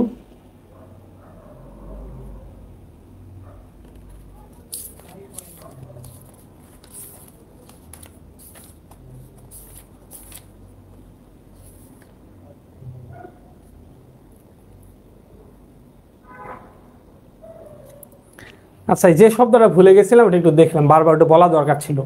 এই যে দেহকোষের যে 2n সংখ্যক ক্রোমোজোম থাকে দেহকোষের মধ্যে, এই শব্দটাকে বলা হচ্ছে ডিপ্লয়েড। ডিপ্লয়েড, দেহকোষ হচ্ছে ডিপ্লয়েড প্রকৃতির। দেহকোষ হচ্ছে ডিপ্লয়েড প্রকৃতির। যখনই ক্রোমোজোম সংখ্যা অর্ধেক হবে, জনন কোষের সৃষ্টি হবে, n সংখ্যক ক্রোমোজোম যখন থাকবে, সেটাকে বলা হচ্ছে হ্যাপ্লয়েড প্রকৃতির। হ্যাপ্লয়েড, এই যে এই শব্দটা হচ্ছে আমাকে ইউজ করতে হবে, আমাকে বলতে হবে যে দেহকোষ হচ্ছে ডিপ্লয়েড প্রকৃতির আর জনন কোষ হচ্ছে হ্যাপ্লয়েড প্রকৃতির। ওকে, তো আমরা যেটা বলতেছিলাম ক্লোন পড়তেছিলাম, ক্লোন। তো আমরা এতটুকু জিনিস শিখলাম যে দেখো একটা জীব, আমরা ধরো আবার দেখো আমরা আরো একটু ক্লিয়ার হই। ধরো আমার যে দেহ, আমার দেহের মধ্যে দেহকোষ আছে। ধরো উদাহরণস্বরূপ এই যে এটা একটা দেহকোষ, এটা আমার দেহের দেহকোষ। হ্যাঁ, এটার মধ্যে কি বিভাজন হলো? মিওসিস বিভাজন। মিওসিস বিভাজন, মিওসিস বিভাজন হলে একটা কোষ থেকে 4টা কোষ হয়। কয়টা কোষ হলে পরে, ঠিক আছে, ওগুলো আমি 3য় অধ্যায় পড়বো। বাট মিওসিস বিভাজন হলে একটা কোষ থেকে 4টা কোষ হবে না, কয়টা কোষ হবে ওগুলো হিসাব পরে। এই যে আমি মিওসিস বিভাজন হলে আমি জনন কোষ পাবো, এটা 2n সংখ্যক, n সংখ্যক মানে তার অর্ধেক, ক্রোমোজোম সংখ্যা অর্ধেক হয়ে যাবে। যে n দ্বারা ক্রোমোজোম সংখ্যা বোঝায়, এখানে 2n সংখ্যক ক্রোমোজোম, এখানে n সংখ্যক ক্রোমোজোম সংখ্যা অর্ধেক হইল। তাহলে এইটা হলো আমার দেহকোষ, এটা হচ্ছে আমার দেহকোষ। এটার মধ্যে মিওসিস বিভাজন হলো জনন কোষ। এই যে এটা হলো জনন কোষ, এবং যেটার মধ্যে ক্রোমোজোম সংখ্যা হলো অর্ধেক। সেম ভাবে আমার বউ, তার যে দেহকোষ 2n, সেটার মধ্যে তার শরীরের মধ্যে মিওসিস বিভাজন হলো। মিওসিস বিভাজন হলো, হওয়ার পরে তার একটা জনন কোষ তৈরি হলো, সেটা হলো n জনন কোষ। এখন এই n, এই জনন কোষ আর এই জনন কোষ দুটো একত্রিত হবে। দুটো একত্রিত হয়ে n + n মিলে নতুন একটা কোষ তৈরি হবে 2n। এই নতুন যে কোষ, এটাকে বলা হয় হচ্ছে জাইগোট। এটাকে কি বলা হয়? জাইগোট। জাইগোট বলা হয়, যেটার ক্রোমোজোম সংখ্যা হচ্ছে 2n। তাহলে দেখো এই জাইগোট যে কোষটা, এটা কোথায় গঠিত হবে? এটা গঠিত হবে হচ্ছে মায়ের পেটের মধ্যে। মায়ের পেটে যেই জায়গাতে সন্তান হয়, এই জায়গাটাকে বলা হয় হচ্ছে জরায়ু। জরায়ুতে, জরায়ুতে যখন 2n বিশিষ্ট কোষ প্রবেশ করবে, ওইটা জাইগোট হবে, ওইটা ভ্রূণ তৈরি হবে। এই যে জাইগোট একটা জীবের প্রথম কোষ হলো, এটার মধ্যে এখন কি বিভাজন হবে? মাইটোসিস বিভাজন হবে। একটা কোষ থেকে কয়টা কোষ হবে? 2টা হবে, 2টা থেকে 4টা হবে, 4টা থেকে 8টা হবে। এভাবে আস্তে আস্তে আস্তে আস্তে নতুন একটা শিশু হবে মায়ের পেটের মধ্যে, জাইগোট। এখন নতুন পদ্ধতি, এইটা তো শুধু মানুষের ক্ষেত্রে না, গরু, ছাগল, ভেড়া, মহিষ, স্বাভাবিক প্রাণী যেগুলা, প্রত্যেকের ক্ষেত্রে একই সিস্টেম। এইটা নিয়ে এই ক্লোনটা গবেষণাটা কই থেকে আসছে? ঈসা আলাইহিস সালামের জন্ম রহস্য থেকে। ঈসা আলাইহিস সালামের জন্ম হয়েছে কোনো পুরুষ মানুষের সংস্পর্শ ছাড়া। মরিয়ম ছিলেন একেবারে পবিত্র একজন মেয়ে, যাকে কখনো কোনো পুরুষ স্পর্শ করে নাই, কিন্তু তার গর্ভে সন্তান আসছে। আল্লাহ তাআলা, এটা একটা হুকুম, আমরা এটাই বিশ্বাস করি, এটা আল্লাহর একটা হুকুম ছিল। আল্লাহর হুকুমের মাধ্যমে মরিয়মের গর্ভে সন্তান আসছে। তাহলে কোনো ধরনের পুরুষের স্পর্শ ছাড়া ঈসা আলাইহিস সালামের জন্ম হয়েছে। তখন যেহেতু এটা একটা, কোরআনে যতগুলা ঘটনা বর্ণিত আছে, ইসলামের মৌলিক বিষয় প্রত্যেকটা সত্য এবং সাইন্টিফিক্যালি প্রুফ, এইটা নিয়ে বিজ্ঞানীরা গবেষণা শুরু করছে। তাহলে কি পুরুষের স্পর্শ ছাড়া কি নতুন শিশু তৈরি করা সম্ভব? এবং বিজ্ঞানীরা গবেষণা করে দেখছে এটা সম্ভব। শুধুমাত্র একটা মহিলা থেকে, কোনো ধরনের পুরুষের কোনো কোষ নিবে না, শুধুমাত্র একটা মহিলা থেকে একটা সন্তান হবে, সম্ভব। এইটা কিভাবে সম্ভব এটাই আমি তোমাকে বুঝাবো, এটার নামই ক্লোন। এটার জন্যই আমি এতক্ষণ যাবত তোমাকে পুং গ্যামেট, স্ত্রী গ্যামেট, জাইগোট এগুলো বুঝাইছি। কারণ তোমাকে আমি মজার একটা, যেহেতু আজকে তুমি ক্লাস করতেছো, ভালো কিছু শেখো, মজার একটা জিনিস তোমাকে শেখাবো, এই জন্য আমি এত কিছু করছি। তাইলে এটা শুধু মায়ের গর্ভ না, মানুষের গর্ভ না, যত প্রাণী আছে, একটা ভেড়া, একটা ছাগল, একটা গরু, এই যে তার যে জরায়ু আছে, এই জরায়ুতে যখনই ডিম্বাণু এবং শুক্রাণু মিলিত হয়ে একটা জাইগোট গঠিত হয়, ভ্রূণ তৈরি হয়, জরায়ুর মধ্যে এই কোষটা ঘোরাফেরা করে একটা জায়গায় সংযুক্ত হয়ে যায়। তারপরে একটা কোষ থেকে দুইটা হয়, দুইটা থেকে চারটা হয়, চারটা থেকে আটটা হয়, এবং নতুন একটা শিশুর জন্ম হয়। কিন্তু শর্ত হলো এন আর এন মিলে 2n হইতে হবে। তাইলে ধরো এটা একটা প্রাণী, এটা মানুষ বলবো না, এটা ধরো একটা প্রাণী, এটা প্রাণীর একটা পেট, এটা হলো জরায়ু।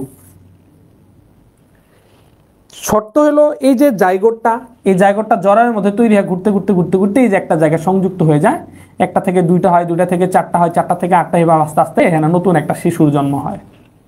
ঠিক আছে? কিন্তু মূল কথা হচ্ছে যে ক্লোন জিনিসটা কি, দেখো এই যে ক্লোন জিনিসটা হচ্ছে এই যে কোষ যেটা আছে, স্বাভাবিক 2n বিশিষ্ট কোষ যেটা হলো জাইগোট কোষ যেটা হলো, এই কোষটা মধ্যে 2n, একটা n হলো মায়ের, একটা n হলো বাবার, দুইটা n মিলে 2n হয়েছে। এখন বিজ্ঞানীরা যেটা করছে যে কোনো একটা, এই যে জাইগোট কোষ যেটা আছে বা যে কোনো একটা কোষ, ওই কোষের মধ্যে যে নিউক্লিয়াস আছে, নিউক্লিয়াসের মধ্যে ধরো এই জাইগোট কোষ, এটাই কোষ, এই জাইগোট কোষটা মায়ের পেটের মধ্যে গঠিত হইলে কখন এটা বিভাজিত হবে, ভ্রূণ তৈরি হবে কখন? যখন n মিলে 2n হবে, একটা 2n বিশিষ্ট কোষের সৃষ্টি হবে তখন। কিন্তু এখন তো বিজ্ঞানীরা বলছে যে যেহেতু মায়ের গর্ভে জরায়ুর মধ্যে 2n বিশিষ্ট কোষ হলে সেটা ভ্রূণ তৈরি হয়, তাহলে ধরো এই যে মায়ের শরীর, এই শরীরের তো দেহের মধ্যে তো বিলিয়ন বিলিয়ন কোষ আছে, দেহ কোষ আছে, এই প্রত্যেকটা কোষকে 2n বিশিষ্ট না।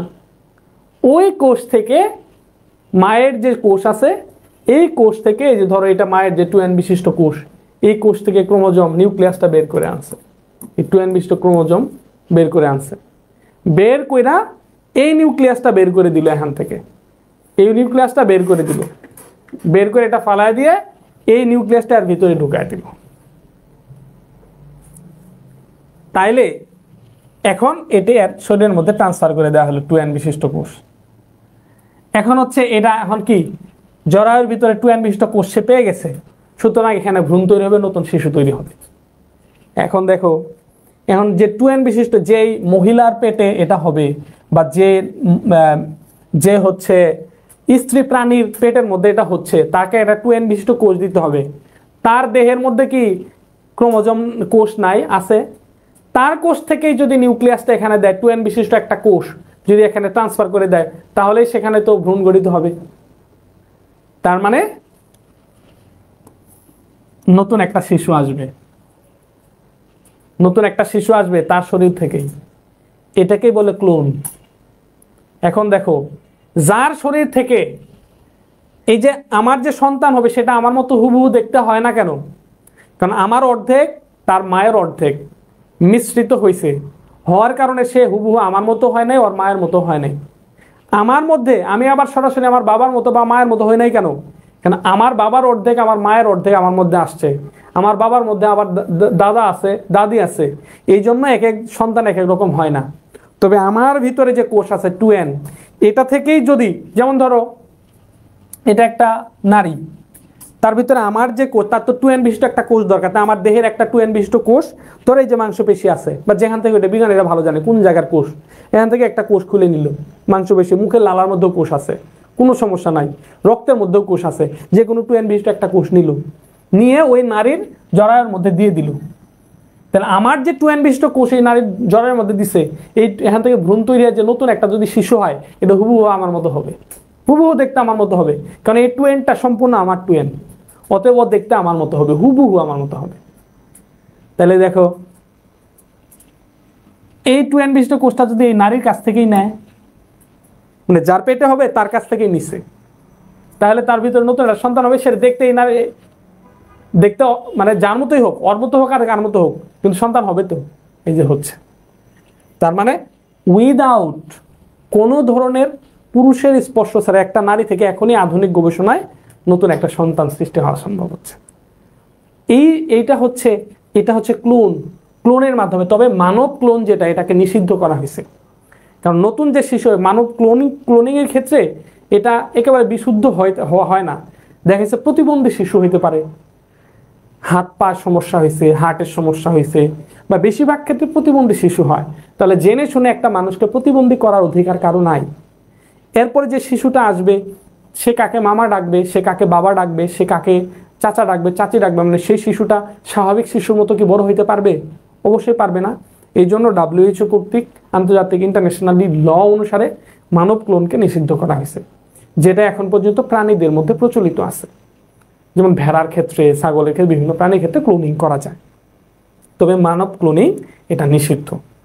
তো তাহলে দেখো, আমরা সরাসরি এখন কি করব, এই যে আমরা যেটা পড়তেছিলাম, আমরা আমাদের পড়ায় চলে যাই। এই যে কোষ কাকে বলে, তার মানে আমরা দেখলাম যে কোষ হচ্ছে একটা বৈষম্য ভেদ্য পর্দা দ্বারা তৈরি, এবং কোষটা হচ্ছে কি বৈষম্য ভেদ্য পর্দা দ্বারা আবৃত থাকবে, এবং জীবজ ক্রিয়াকলাপের একক, জীবজ ক্রিয়াকলাপের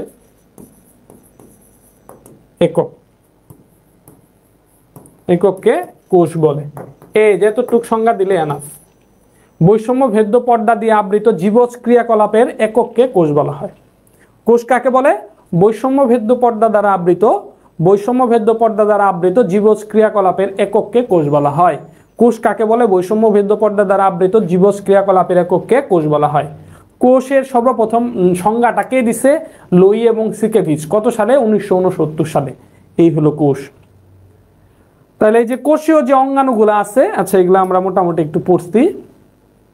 ওকে, তাহলে দেখো কোষ কয় প্রকার। এখন আমরা একটু কোষের প্রকারভেদ দেখি। কোষ কয় প্রকার? কোষকে হচ্ছে এই নিউক্লিয়াসের উপর ভিত্তি করে কোষকে দুই ভাগে ভাগ করা হয়েছে। এই নিউক্লিয়াসের উপর ভিত্তি করে কোষকে দুই ভাগে ভাগ করা হয়েছে। যেহেতু নিউক্লিয়াসটি হচ্ছে কোষের সবচেয়ে গুরুত্বপূর্ণ অঙ্গাণু, নিউক্লিয়াসের মধ্যে ডিএনএ থাকে, এই জন্য সে গুরুত্বপূর্ণ, ক্রোমোজোম থাকে। তো নিউক্লিয়াসের উপর ভিত্তি করে কোষকে দুই ভাগে ভাগ করা হয়েছে। একটা হলো আদি কোষ আর একটা হচ্ছে প্রকৃত কোষ।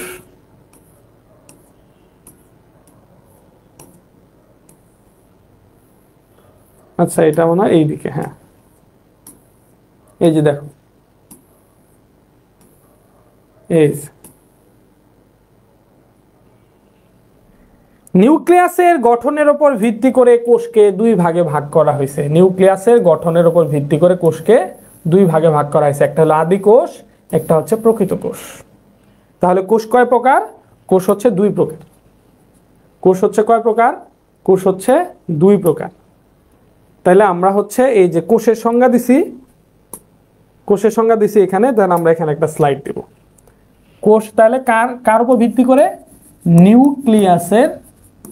নিউক্লিয়াসের গঠনের উপর ভিত্তি করে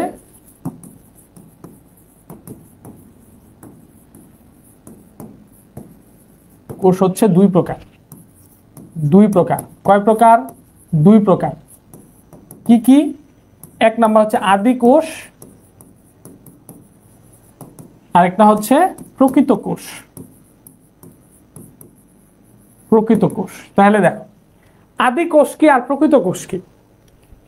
এই যে আমরা তোমাদের একটু আগেই আমরা হচ্ছে যেই চিত্রগুলো আমরা দেখছি এই যে কোষের, যেমন ধরো এই যে উদ্ভিদ কোষ বা প্রাণী কোষ, এই যে একটা প্রাণী কোষ, এই কোষের একটা আবরণ আছে, সাইটোপ্লাজম আছে, সাইটোপ্লাজমের মধ্যে বিভিন্ন ধরনের অঙ্গাণু আছে এবং নিউক্লিয়াস আছে। এই যে নিউক্লিয়াসটা আমরা একটু দেখি। এই যে নিউক্লিয়াসের চারপাশ দিয়ে যে আবরণ, এটাকে বলা হচ্ছে নিউক্লিয়ার মেমব্রেন। এটাকে কি বলা হয়? নিউক্লিয়াসের মেমব্রেন বা নিউক্লিয়ার পর্দা বা নিউক্লিয় পর্দা। নিউক্লিয়াসের চারপাশ দিয়ে যে পর্দা, এটা হচ্ছে কি নিউক্লিয় পর্দা বা নিউক্লিয়ার মেমব্রেন, নিউক্লিয়ার আবরণ। এরপরে নিউক্লিয়াসের ভিতরে যে অপেক্ষাকৃত ঘন গাঢ় একটা বস্তু আছে, এটার নাম কি? এটার নাম হচ্ছে নিউক্লিওলাস। এরপরে কি আছে? যে ক্রোমোজোম গুলো আছে ছড়ায় আছে, এটা জটলা পাকানো অসংখ্য কি আছে? ক্রোমাটিন বস্তু আছে বা ক্রোমাটিন আছে বা ক্রোমোজোম আছে। এবং নিউক্লিয়াসের মধ্যে এই যে বিভিন্ন ধরনের ডট ডট ডট বিভিন্ন ধরনের পদার্থ আছে, এগুলোকে বলে নিউক্লিওপ্লাজম। কি বলা হয়? নিউক্লিওপ্লাজম। এই টোটাল তাহলে নিউক্লিয়ার পর্দা, নিউক্লিওলাস, ক্রোমোজোম, তারপরে হচ্ছে নিউক্লিওপ্লাজম সব মিলে যে একটা তৈরি হলো, এটার নাম হচ্ছে নিউক্লিয়াস। তাহলে এই নিউক্লিয়াস এটা হচ্ছে একটা সুগঠিত নিউক্লিয়াস। কি নিউক্লিয়াস? এটা একটা সুগঠিত নিউক্লিয়াস, যেটার আবরণ আছে, নিউক্লিওলাস আছে, ক্রোমোজোমগুলো আছে, তারপরে হচ্ছে এই যে নিউক্লিওপ্লাজম আছে, চারপাশ দিয়ে আবৃতভাবে ঢাকা আছে, মানে এই নিউক্লিয়াসটা কি? সুগঠিত।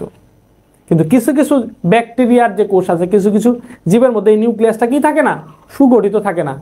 নিউক্লিয়াসের আবরণ থাকে না, নিউক্লিওলাস থাকে না, ক্রোমোজোমগুলো ছড়ায় আছে। যেমন ধরো এই যে একটা কোষ এখানে আঁকলাম আমি, এই যে একটা কোষ আঁকলাম, এই যে ব্যাকটেরিয়ার কোষটা এরকম হয় আর কি। যেমন একটা কোষ আঁকছি এবং হচ্ছে এর ভিতরে এই যে ক্রোমোজোমগুলো এই যে এখানে একটু ছড়ায় একটা ক্রোমোজোম দিছে আর কি। এখানে ক্রোমোজোম আছে, কিন্তু এই যে ক্রোমোজোমের চারপাশ দিয়ে যে আবরণ থাকে, এই আবরণটা নাই। এই আবরণ নাই।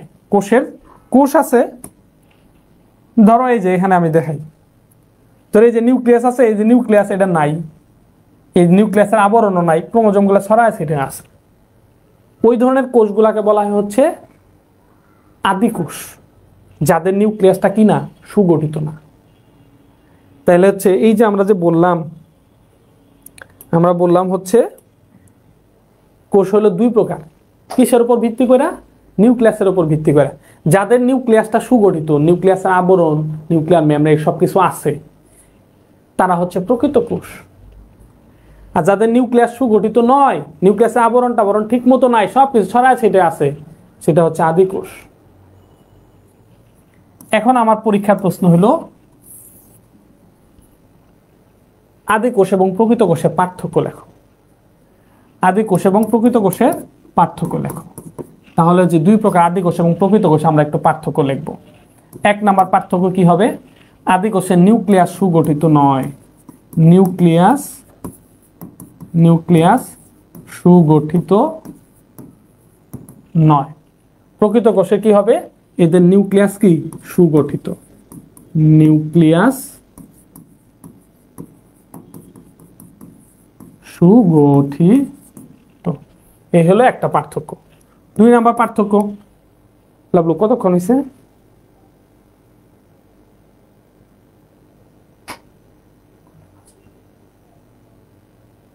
হুম, 1 ঘন্টা 5 মিনিট না? ওকে। তাহলে আদি কোষ, তাহলে আমাকে যদি প্রশ্ন আসে আদি কোষ কাকে বলে, আদি কোষ কাকে বলে, তাহলে যেসব কোষের নিউক্লিয়াস সুগঠিত নয় তাদেরকে আদি কোষ বলে। প্রকৃত কোষ কাকে বলে? যাদের নিউক্লিয়াস সুগঠিত, তাদেরকে প্রকৃত কোষ বলে। তো সংজ্ঞাটা শিখলাম। এখন হচ্ছে আমরা পার্থক্যের দিকে যাচ্ছি। আচ্ছা দেখো, এই আদি কোষের যে নিউক্লিয়াস সুগঠিত নয়, আদি কোষ, আচ্ছা আমরা একটু আদি কোষটা দেখার চেষ্টা করি। হ্যাঁ, তাহলে হচ্ছে আমরা একটা আদি কোষটা দেখি তাইলে। আচ্ছা আমরা একটু 3D ইয়েগুলো দেখবো, আমরা আগে মূল পড়াটা শেষ করে পরে দেখি। ওকে, এরপরে দেখো এই যে আমরা বলছিলাম কোষের মধ্যে কোষীয় অঙ্গাণু থাকে, এই যে দেখো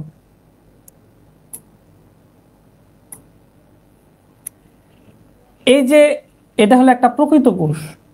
তো প্রকৃত কোষের যে সাইটোপ্লাজম আছে, সাইটোপ্লাজমের মধ্যে বিভিন্ন ধরনের অঙ্গাণু আছে না, যেমন হচ্ছে এই যে এটা মাইটোকন্ড্রিয়া। কিভাবে চিনবো?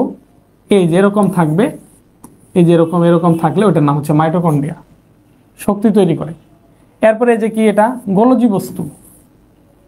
এই যে এটা কি, এন্ডোপ্লাজমিক রেটিকুলাম। এটা আবার দুই ধরনের হয়, কিছু কিছু থাকে যেরকম এরকম থাকে, আবার এরকমই কিছু কিছু থাকে, কিছু এরকম মসৃণ থাকে, আর কিছু কিছু গায়ে যেরকম রাইবোজোম দানা থাকে, তখন সেটাকে অমসৃণ বলে। তাহলে এই এন্ডোপ্লাজমিক জালিকা হলো দুই ধরনের, মসৃণ এবং অমসৃণ। যদি ভিতরে যদি রাইবোজোম দানা যদি থাকে তখন সেটা অমসৃণ। তার মানে এটা রাইবোজোম দানা থাকতেও পারে, নাও থাকতে পারে। যদি রাইবোজোম দানা থাকে তাহলে অমসৃণ, আর যদি না থাকে তাহলে মসৃণ। তাহলে এন্ডোপ্লাজমিক জালিকা দুই ধরনের হয়, মসৃণ এবং অমসৃণ। আচ্ছা, এরপরে দেখো, এরপরে হচ্ছে এই যে আরো কি কি থাকে, আরো রাইবোজোম থাকে, কোষের মধ্যে গহ্বর থাকে, হ্যাঁ, মসৃণ অমসৃণ এগুলো অনেক কিছু থাকে। এই যে সাইটোপ্লাজমের যে অঙ্গাণুগুলা, একটা প্রকৃত কোষের এটা বৈশিষ্ট্য যে সাইটোপ্লাজমে বিভিন্ন ধরনের অঙ্গাণু থাকে। কিন্তু এটা যদি আদি কোষ হইতো, আদি কোষের মধ্যে এই যে মাইটোকন্ড্রিয়া, কোষ গহ্বর, প্লাস্টিড, এগুলো কোনো অঙ্গ প্রত্যঙ্গ থাকে না। তাহলে এটা হলো আদি কোষ এবং প্রকৃত কোষের মধ্যে একটা পার্থক্য, যে আদি কোষের মধ্যে সব ধরনের কোষীয় অঙ্গ প্রত্যঙ্গ থাকে, কিন্তু প্রকৃত কোষের মধ্যে কোনো ধরনের, আদি কোষের মধ্যে সাইটোপ্লাজমে কোনো ধরনের অঙ্গ প্রত্যঙ্গ থাকে না, কিন্তু প্রকৃত কোষের মধ্যে এই সব ধরনের সাইটোপ্লাজম অঙ্গাণুগুলো থাকে। তাহলে হচ্ছে এটা একটা পার্থক্য।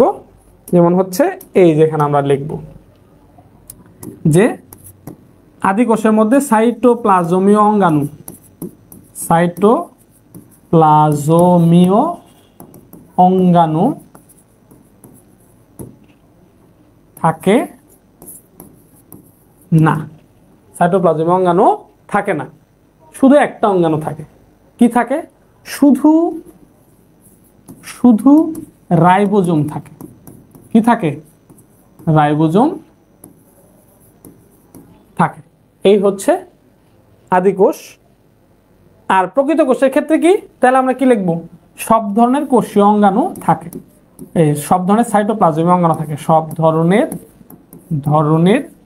সাইটোপ্লাজমীয়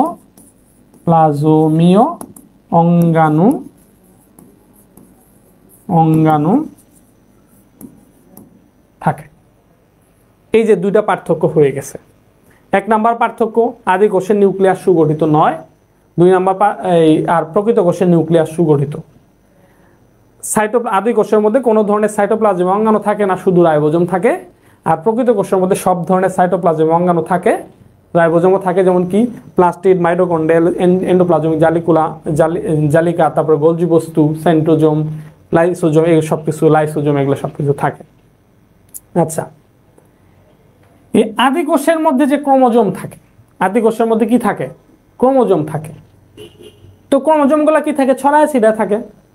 এই ক্রোমোজোমের মধ্যে আবার ডিএনএ থাকে, আরএনএও থাকতে পারে। তো আদি কোষের যে ক্রোমোজোম, এটা একটু পরে আমরা 3D চিত্র দেখবো, তখন আরো বুঝবো। আগে জাস্ট আমি লেখাচ্ছি, পরে আমি ওটা চিত্র দেখাচ্ছি। তো আদি কোষের যে ক্রোমোজোম আছে, আদি কোষের ক্রোমোজোমে শুধু কি থাকে? ডিএনএ থাকে, শুধু ডিএনএ থাকে। কিন্তু প্রকৃত কোষের ক্রোমোজোমে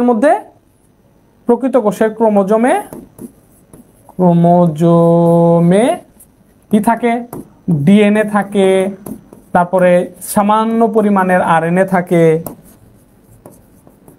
তারপরে হচ্ছে প্রোটিন থাকে, বিভিন্ন ধরনের প্রোটিন, তারপরে হিস্টোন, নন হিস্টোন ইত্যাদি থাকে, ইত্যাদি থাকে। তাহলে হচ্ছে এখানে আরেকটা পার্থক্য পেলাম যে আদি কোষের যে ক্রোমোজোম থাকে, এই ক্রোমোজোমের মধ্যে যে ডিএনএ থাকে, এই মানে এই ক্রোমোজোমের মধ্যে কি থাকে, শুধু ডিএনএ থাকে। আর প্রকৃত কোষের ক্রোমোজোমের মধ্যে ডিএনএ থাকে, আরএনএ থাকে, বিভিন্ন ধরনের প্রোটিন থাকে, হিস্টোন থাকে, নন হিস্টোন থাকে, বিভিন্ন ধরনের উপাদানগুলো থাকে। তো এই হচ্ছে আদি কোষ এবং প্রকৃত কোষের পার্থক্য। তাইলে দেখো এখান থেকে অনেকগুলা এমসিকিউ কোশ্চেন আছে, আবার অনেকগুলা ক নাম্বার প্রশ্ন আসে, খ নাম্বার। তোমাদের জানো সৃজনশীল আসে, সৃজনশীল সম্বন্ধে আমরা সবাই জানি। সৃজনশীল একটা উদ্দীপক থাকবে, 4টা প্রশ্ন, ক নাম্বারে 1 মার্ক, খ নাম্বারে 2 মার্ক, গ নাম্বারে 3 মার্ক, ঘ নাম্বারে 4 মার্ক। এখানে কিছু ক এবং খ নাম্বারের প্রশ্ন এগুলা, ক এবং খ নাম্বারের প্রশ্ন।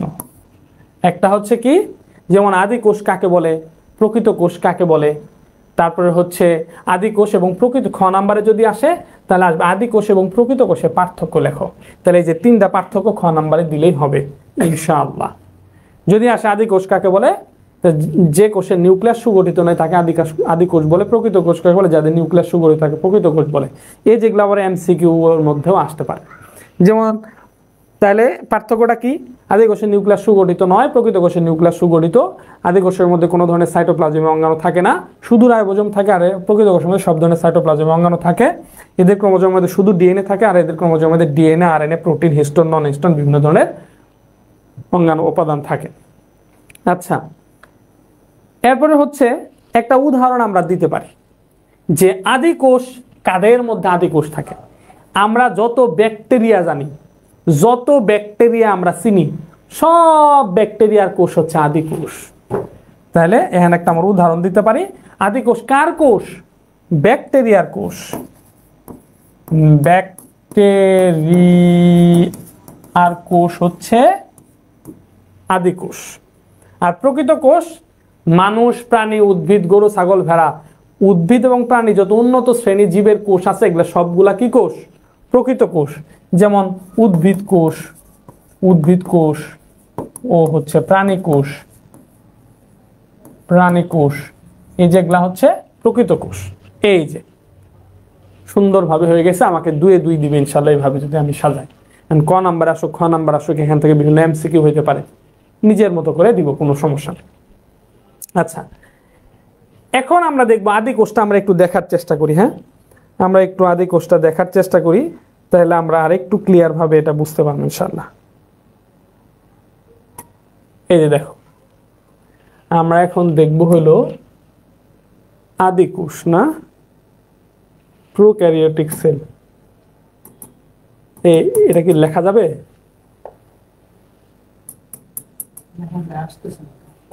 আচ্ছা সরি, এটা আমি একটু দেখাইতে পারতেছি না, আমি অন্য কিছু দেখাই তোমাদের। যেমন এই যে অ্যানিমেল সেল প্রথমে আমরা দেখব, প্রাণী কোষ, এটা একটা 3D চিত্র আমরা দেখি যে প্রাণী কোষে এই যে একটু আগে দেখো আমরা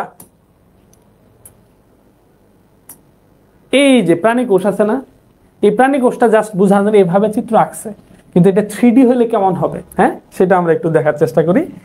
এই যে হলো 3D চিত্র, দেখো এই যে প্রাণী কোষ, একটু বড় করি। ওকে,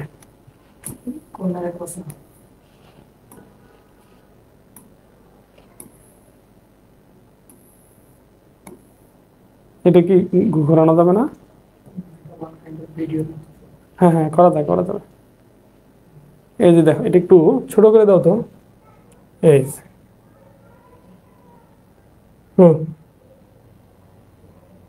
এদিকে আসো, এটা আনো তো, এই দোকানটা একটু দাগ দাও।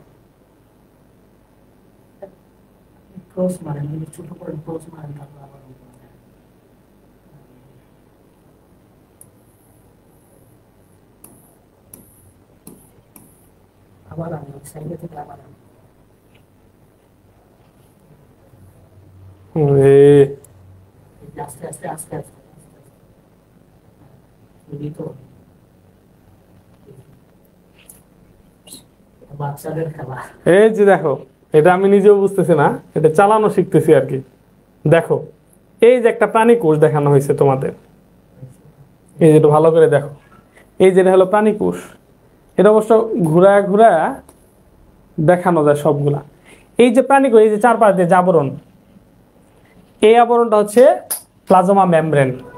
এই যে মাইটোকন্ড্রিয়া, এই যে বিভিন্ন অঙ্গ প্রত্যঙ্গ আছে, তারপরে এই যে এটা হলো নিউক্লিয়াস, এই যে ভিতরে নিউক্লিওলাস, ওর ভিতরে এই যে জালের মতো, এই যে জালের মতো যেগুলো, এগুলো হচ্ছে ক্রোমোজোম। এই যেটা হলো নিউক্লিওলাস, এই যে ক্রোমোজোম, এই যেটা হলো নিউক্লিয়াস। তো একটা 3D প্রাণী কোষ দেখো কিরকম হয়, কত সুন্দর হয়। এই যে কি কেমন নড়তেছে, বাহ ওয়াও। আচ্ছা, তো এটা হলো কি করছে, এটা ভিতরের অংশটা দেখাইছে, বাট এটা হচ্ছে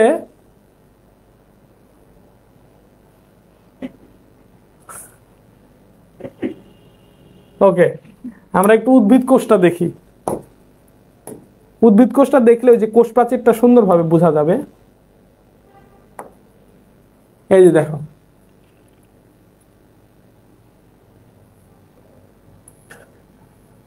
এই কই উদ্ভিদ কোষটা কই, এখানে তো লেখা যাবে না। সাইডে নাই দিতে নিচে এই সাইডে। এই যে ক্লোরোপ্লাস্ট, এই যে প্লান্ট সেল।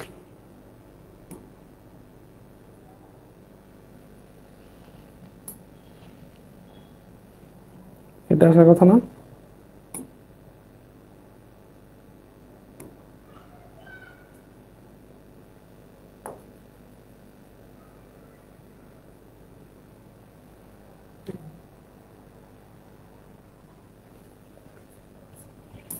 এটা আসে কিনা, এই যেটা আসছে, যেমন এই যেটা হচ্ছে মাইটোকন্ড্রিয়া।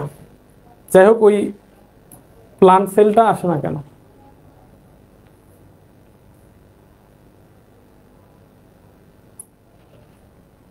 এই যেটা খালি কেন? ব্ল্যাঙ্ক দেখতেছি। আচ্ছা এইটা তো আমরা ওদেরকে প্রোভাইড করবো না, ওদেরকে প্রোভাইড না, এটা জাস্ট ওদের এমনি দেখাইতাম আর কি। যাই হোক, তাহলে আপাতত এটা ওদের 3D পিকচার নিয়ে তাহলে আমরা আর একটা ক্লাস করি, কারণ এটা আমার নিজের একটু শিখা লাগবে চালানো। ঠিক আছে, ওকে। সরি, তোমাদের যেভাবে দেখা দিয়েছিলাম ওটা আমার শেখা লাগবে, একটু প্র্যাকটিস করতে হবে। আমি রিয়েলি সরি। তো কোনো কমেন্ট আছে কিনা? দ্রুত শেষ করে দিচ্ছি ইনশাআল্লাহ।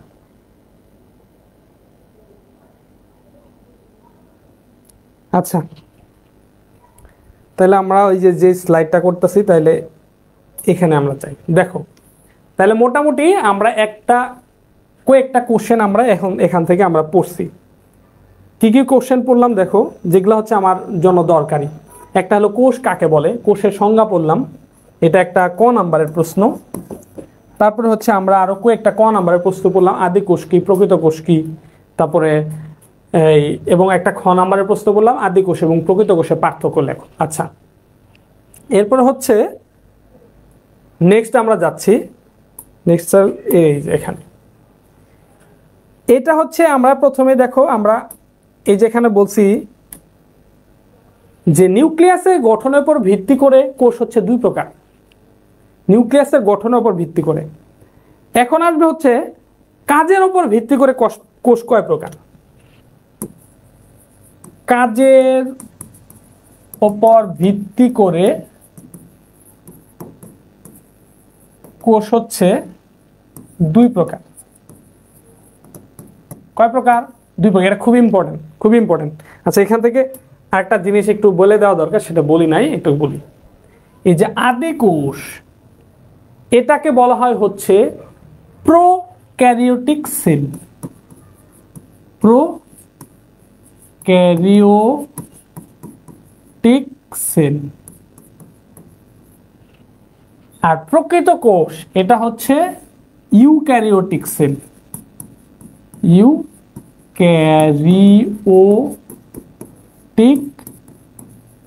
সেল। তাহলে আদি কোষ হচ্ছে প্রোক্যারিওটিক সেল, প্রকৃত কোষ হচ্ছে ইউক্যারিওটিক সেল। যাদের ভিতরে আদি কোষ থাকে, যেমন ব্যাকটেরিয়া, নীলাভ সবুজ শৈবাল, এখানে নীলাভ সবুজ শৈবালও বলা যায়, নীলাভ সবুজ শৈবাল। তাহলে এই যে নীলাভ সবুজ শৈবালের যে কোষ, এগুলা হচ্ছে আদিকোষ বা প্রোক্যারিওটিক সেল। যাদের মধ্যে আদিকোষ থাকে তাদেরকে বলা হয় আদিকোষী বা প্রোক্যারিওটা। যাদের মধ্যে ইউক্যারিওটিক সেল থাকে তারা হচ্ছে ইউক্যারিওটা। তাহলে যেমন মানুষ হচ্ছে ইউক্যারিওটা, আর ব্যাকটেরিয়া হচ্ছে প্রোক্যারিওটা। ব্যাকটেরিয়া হচ্ছে আদিকোষী, মানুষ হচ্ছে প্রকৃত কোষী, যাদের কোষগুলো প্রকৃত কোষ, সুগঠিত নিউক্লিয়াস যুক্ত। তাহলে আচ্ছা, এটাকে বাংলা আরেকটা নামে বলা যায় আদিকোষ। যাহা আদিকোষ তাহাই প্রোক্যারিওটিক সেল। এটাকে বাংলা করলে হয় প্রাক কেন্দ্রিক কোষ। প্রাক কেন্দ্রিক কোষ। আর ইউক্যারিওটিক সেল এটাকে যদি বাংলা করি তাহলে সেটা হয় সুকেন্দ্রিক কোষ। এখন পরীক্ষার মধ্যে আসছে সুকেন্দ্রিক কোষ কাকে বলে, পারে নাই।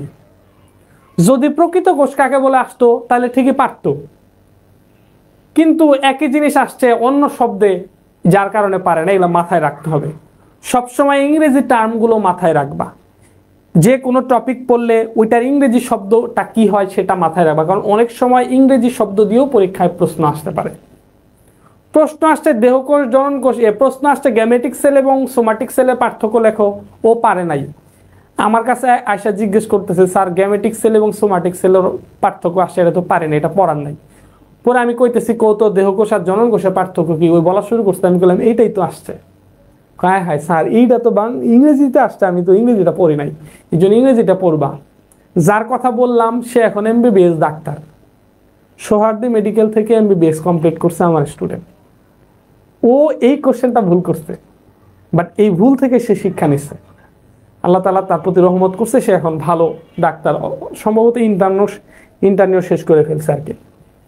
তাহলে দেখো তো, তাইলে এই বিষয়গুলো আমরা একটু শিখে নিব। যাহা আদি কোষ তাহাই প্রাককেন্দ্রিক কোষ, তাহাই প্রোক্যারিওটিক সেল। যাহা প্রকৃত কোষ তাহাই সুকেন্দ্রিক কোষ, তাহাই ইউক্যারিওটিক সেল।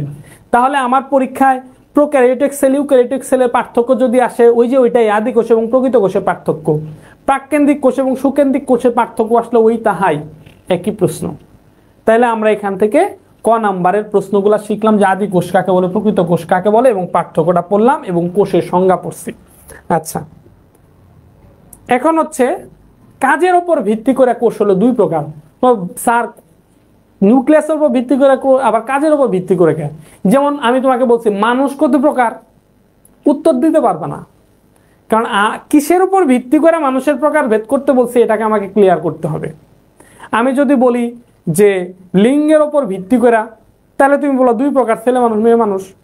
বা আমি যদি বলি গায়ের রঙের উপর ভিত্তি করে, তাহলে বলবা যে সাদা মানুষ ফর্সা মানুষ। আমি যদি বলি আকৃতির উপর ভিত্তি করে, তাহলে লম্বা মানুষ খাটো মানুষ। এরকম এক্স্যাক্টলি আমাকে ক্লিয়ার করে দিতে হবে যে কিসের উপর ভিত্তি করে আমি এটার প্রকারভেদ করব। তাহলে নিউক্লিয়াসের গঠনের উপর ভিত্তি করে, এই যে আমরা যেটা করছি আদি কোষ এবং প্রকৃত কোষ, এটা হচ্ছে নিউক্লিয়াসের গঠনের উপর ভিত্তি করে। আর এখন যেটা করব সেটা হলো কাজের উপর ভিত্তি করে। কোষের কিসের উপর ভিত্তি করে? কাজের উপর ভিত্তি করে। হলো দুই প্রকার, একটা হচ্ছে দেহকোষ, আর একটা হচ্ছে জনন কোষ। এই যে দেহকোষ, এটার ইংরেজি হচ্ছে গ্যামেটিক সেল, জনন কোষ এটার ইংরেজি হচ্ছে সোমাটিক সেল। তাহলে সরি, উল্টা করে ফেলছি আর কি। দেহকোষ হচ্ছে সোমাটিক সেল, জনন কোষ হচ্ছে গ্যামেটিক সেল। তাহলে দেহকোষ কি? দেহকোষ হচ্ছে কি? Somatic sell.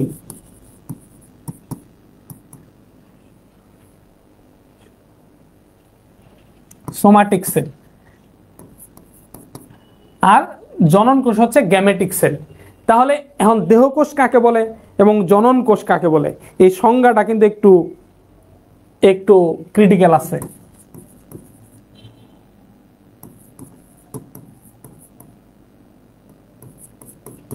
আচ্ছা, তাহলে যে ইংরেজি যে টার্মগুলো আছে এগুলো একটু ভালো করে মাথায় রাখবা। তাহলে দেখো, কাজের উপর ভিত্তি করে কোষ কয় প্রকার? দুই প্রকার, দেহকোষ এবং জনন কোষ। দেহকোষ হচ্ছে সোমাটিক সেল, জনন কোষ হচ্ছে গ্যামেটিক সেল। ওকে, এখন আমরা সংজ্ঞা পড়ার চেষ্টা করি এবং কিছু পার্থক্য পড়ার চেষ্টা করি যেটা বুঝি কিনা। প্রথমে আসা যাক দেহকোষ কাকে বলে। সহজ ভাষায় বলবো, ডিপ্লয়েড প্রকৃতির কোষকে দেহকোষ বলা হয়। দেহকোষ কাকে বলে? ডিপ্লয়েড প্রকৃতির কোষ। ডিপ্লয়েড প্রকৃতির কোষ কোনটা আবার? ওই যে যাদের ক্রোমোজোম সংখ্যা 2n বিশিষ্ট। আমরা পার্থক্যটা পড়লে পরে আমরা সংজ্ঞাটাও দিতে পারবো। আমরা আগে পার্থক্যটা পড়ি, পরে সংজ্ঞাটা অটোমেটিক চলে আসবে এখান থেকে। আচ্ছা,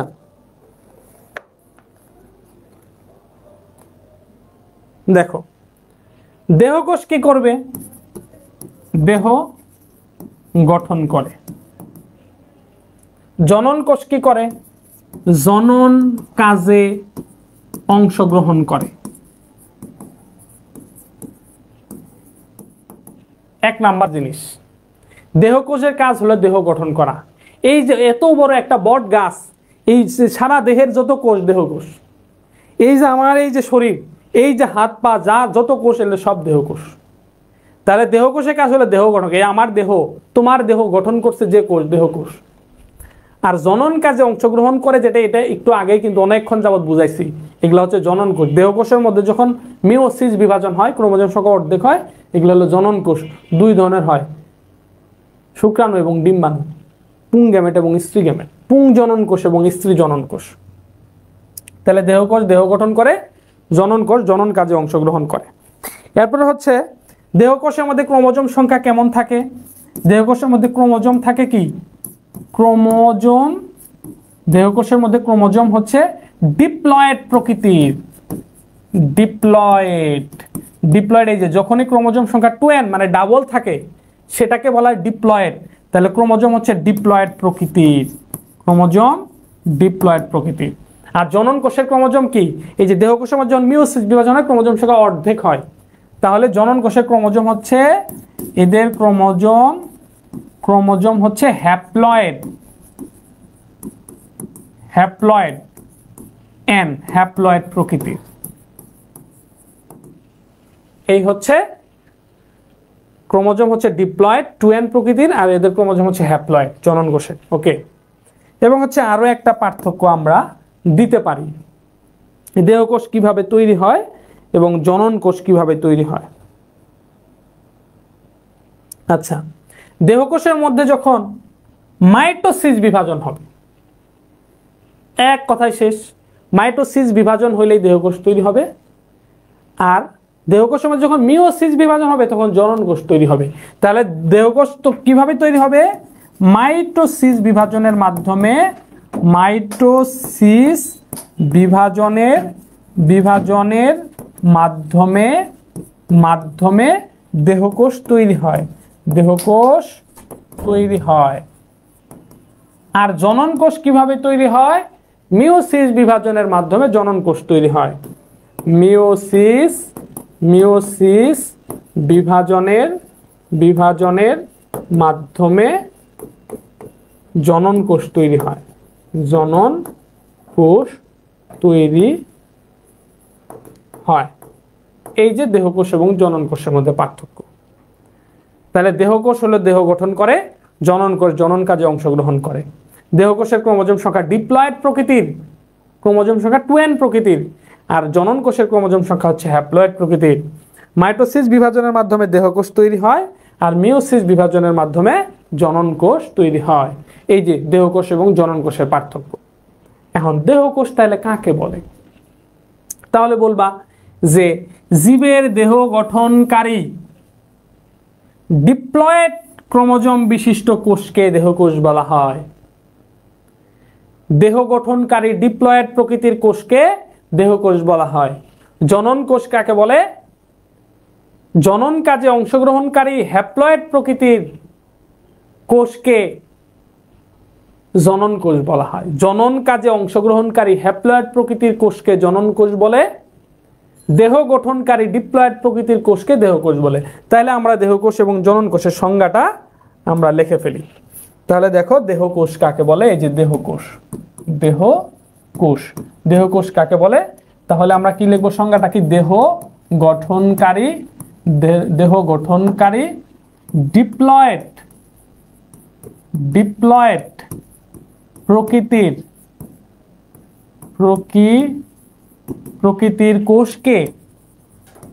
কোষকে দেহকোষ বলে। তাহলে দেহ গঠনকারী ডিপ্লয়েড প্রকৃতির কোষকে দেহকোষ বলে। আর জনন কোষ কাকে বলে? জনন কোষ কাকে বলে? তাহলে জনন কাজে অংশগ্রহণকারী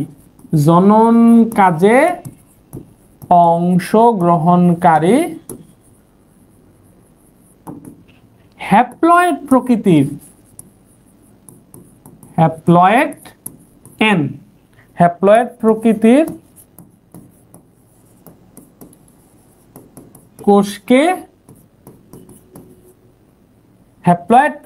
কোষকে জনন কোষ বলে। তাহলে দেখো এই যে ক্লিয়ার, দেহ গঠনকারী ডিপ্লয়েড প্রকৃতির কোষকে দেহকোষ বলা হয়, জনন কাজে অংশগ্রহণকারী হ্যাপ্লয়েড প্রকৃতির কোষকে জনন কোষ বলা হয়। আশা করি বইয়ের মধ্যে সংজ্ঞাটা ক্লিয়ার নাই, কোনো গাইডেও এভাবে সুন্দর করে গোছানো সংজ্ঞা পাবা না। তাহলে ক্লিয়ার হলো? তাহলে দেখো এখান থেকে আমরা এটা হচ্ছে একটা খ নাম্বারের প্রশ্ন, পরীক্ষার মধ্যে যদি আসে তাহলে খ নাম্বারের মধ্যে আসবে সৃজনশীলে, অথবা তোমাদের যে 10টা ছোট প্রশ্ন আসবে, 5টা ছোট প্রশ্নে আনসার করতে হবে, প্রত্যেকটা মার্ক হচ্ছে 2 করে। ওই ছোট প্রশ্নের মধ্যে এটা দিতে পারে যে দেহকোষ এবং জনন কোষ বা সোমাটিক সেল এবং গ্যামেটিক সেলের মধ্যে পার্থক্য লেখো। তাহলে সোমাটিক সেল এবং গ্যামেটিক সেলের মধ্যে পার্থক্য কি? এই যে 3টা পার্থক্য দিয়ে দিবা, 2 দিয়ে দিবে, কোনো সমস্যা নাই। তো পার্থক্য কি? দেহকোষ হচ্ছে দেহ গঠন করে, জনন কোষ হলো জনন কাজে অংশগ্রহণ করে, দেহকোষের ক্রোমোজোম হচ্ছে ডিপ্লয়েড প্রকৃতির, জনন কোষের ক্রোমোজোম হচ্ছে হ্যাপ্লয়েড প্রকৃতির। দেহকোষে মাইটোসিস বিভাজনের মাধ্যমে দেহকোষ তৈরি হয়, মিওসিস বিভাজনের মাধ্যমে জনন কোষ তৈরি হয়। এছাড়া আরো 2-1টা পার্থক্য ইচ্ছা করলে দেওয়া যায়, ওগুলো আমার দরকার নাই। এরপরে দেখো এখন সুন্দর করে আমরা সংজ্ঞাটা লিখে দিলাম যে দেহকোষ কাকে বলে। দেহ গঠনকারী ডিপ্লয়েড প্রকৃতির কোষকে দেহকোষ বলা হয়। জনন কোষ কাকে বলে? জনন কাজে অংশগ্রহণকারী হ্যাপ্লয়েড প্রকৃতির কোষকে জনন কোষ বলা হয়। ওকে, আচ্ছা, তাহলে মোটামুটি আমরা এতক্ষণ যাবত তোমাদের এই যে তোমাদের বইয়ের অধ্যায় যে শুরু হয়েছে একটা পৃষ্ঠা আমরা পড়লাম, এতক্ষণ যাবত হচ্ছে একটা পৃষ্ঠা পড়ছে। ও দেখি ওদের একটু দেখাই, দেখো তোমাদের লাভলু স্যার কি কাজটা করছে, এই সুন্দর সিঙ্গারা আর কি পেঁয়াজু আর কি আছে এগুলা আয় না, আমার বলতেছে আমি নাকি এগুলো খায় না, ও এখন খাবে, যাও খাও, শুক্রিয়া। তাহলে ক্লাসটা ক্লোজ করে দিয়ে খাইতে হবে। আচ্ছা, এতক্ষণ যাবত এই দেখো বেসিক ক্লাস কাকে বলে, এতক্ষণ যাবত আমি একটা পৃষ্ঠা পড়ছি। আশা করি এখান থেকে তুমি প্রত্যেকটা টপিক তুমি আল্লাহর রহমতে বুঝতে পারবা। জাইগোট, হ্যাপ্লয়েড এগুলো একটু বলার চেষ্টা করছি, কারণ হচ্ছে এগুলো দরকার। আচ্ছা, ওই সংজ্ঞাগুলো আমরা একটু লিখে দিই। এখন আমরা আরো একটা কোষ, ওইটারও সংজ্ঞা একটু লিখে দিই। জাইগোট কাকে বলে? জাইগোট কি? এই যে জাইগোট কি, তাহলে দেখো আমাদের ক্লাস সাইডের মধ্যে যখন আসে মনে হয় এই যে যখন একটা দেহকোষের মধ্যে মিওসিস বিভাজন হয়, ক্রোমোজোম সংখ্যা অর্ধেক হয়ে যায়, তার মানে এটা দেহকোষ, এটা হলো জনন কোষ। এটা দেহকোষ, এটা জনন কোষ। ধরো এটা হলো পুরুষের পুংজনন কোষ বা শুক্রাণু, এটা স্ত্রীদের স্ত্রী জনন কোষ বা ডিম্বাণু। ঠিক আছে, এই যে একটা পুং গ্যামেট একটা স্ত্রী গ্যামেট দুইটা মিলে নতুন করে একটা যে কোষ হয় সেটাই হলো জাইগোট। তাহলে জাইগোট কাকে বলে? পুং গ্যামেট এবং স্ত্রী গ্যামেটের মিলনের মাধ্যমে বা পুং জনন কোষ এবং স্ত্রী জনন কোষের মিলনের মাধ্যমে নতুন যে কোষ গঠিত হয় তাকেই জাইগোট বলা হয়। আরো ক্লিয়ার করি, যখনই এন হয় তাহলে এটা কি হ্যাপ্লয়েড প্রকৃতির কোষ, এটাও কি হ্যাপ্লয়েড প্রকৃতির কোষ। একটা পুং জনন কোষ এবং একটা স্ত্রী জনন কোষ মিলিত হয়ে যে ডিপ্লয়েড প্রকৃতির কোষ তৈরি করে তাকে জাইগোট বলা হয়। জাইগোট কাকে বলে? জাইগোট কাকে বলে? তাইলে পুং জনন কোষ এবং স্ত্রী জনন কোষ মিলিত হয়ে ডিপ্লয়েড প্রকৃতির যে কোষ তৈরি করে তাকে কি বলা হয়? জাইগোট বলা হয়। এই যে ক্রোমোজোম সংখ্যা 2n হলে সেটাকে কি বলে? ডিপ্লয়েড বলে। দুইটা হ্যাপ্লয়েড একত্রিত হয়ে যে ডিপ্লয়েড কোষ তৈরি হবে, দুইটা অ্যান মিলে 2n, এটাই হলো কি জাইগোট। তাহলে জাইগোট কাকে বলে, জাইগোটের সংজ্ঞাটা আমরা একটু লিখি। তাহলে জাইগোট কাকে বলে, তাহলে পুংজনন কোষ, পুংজনন কোষ ও স্ত্রী জনন কোষ, স্ত্রী জনন কোষ মিলিত হয়ে ডিপ্লয়েড প্রকৃতির, ডিপ্লয়েড 2n প্রকৃতির যে নতুন নতুন কোষের সৃষ্টি করে, মিলিত হয়ে বা সৃষ্টি হয়, তাকে জাইগোট বলে,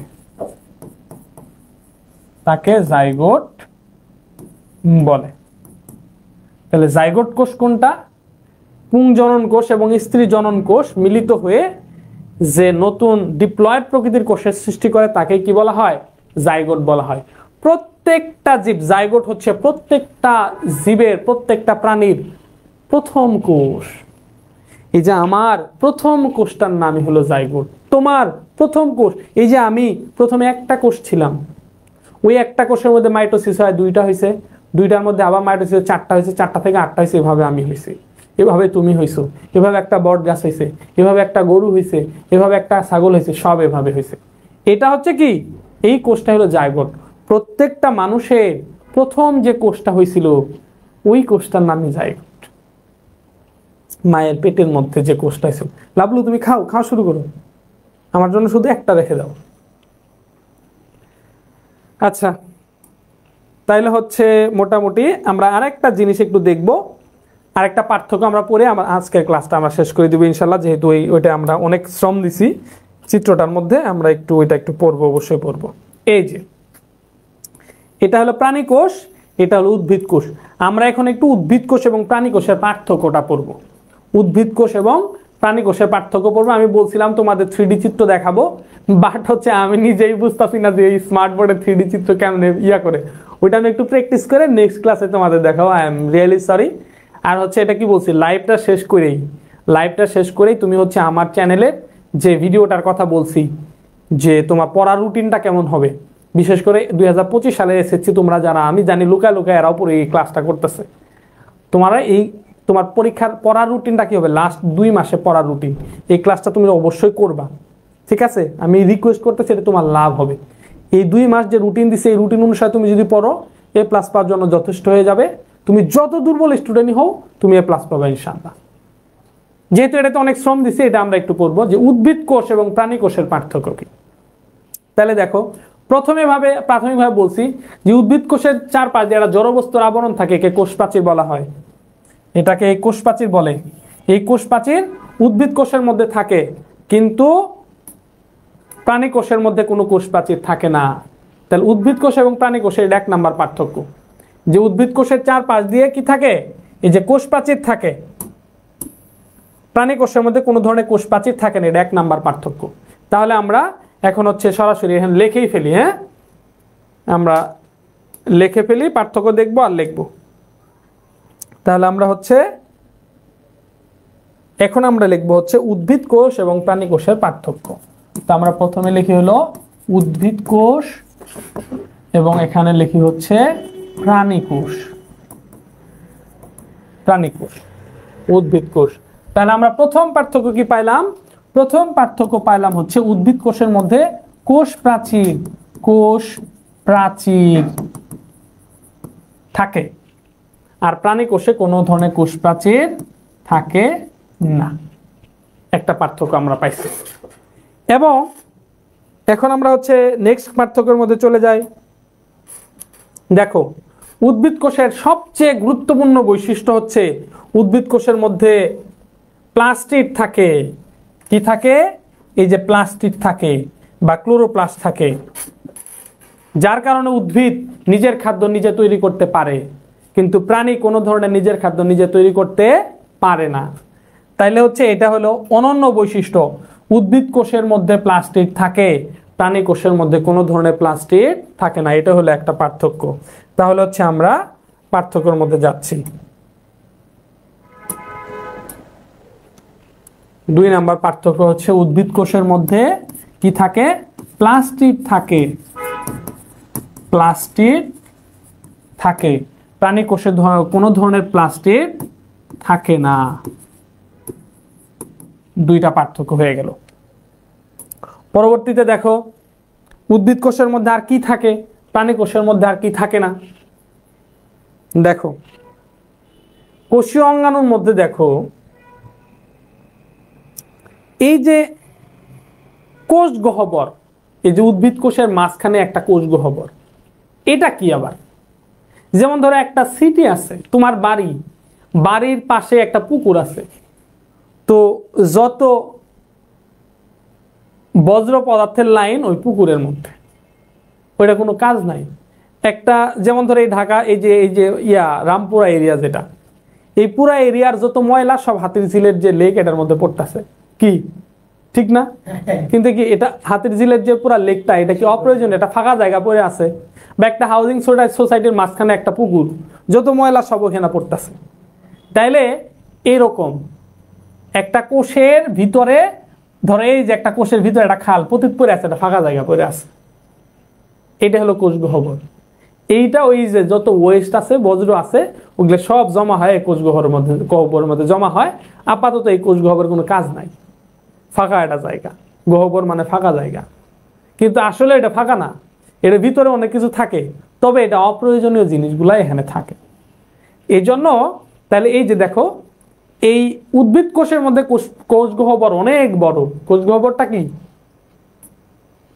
কোষ গহ্বরটা অনেক বড়, কিন্তু পক্ষান্তরে তুমি এই যে প্রাণী কোষের কোষ গহ্বর দেখো,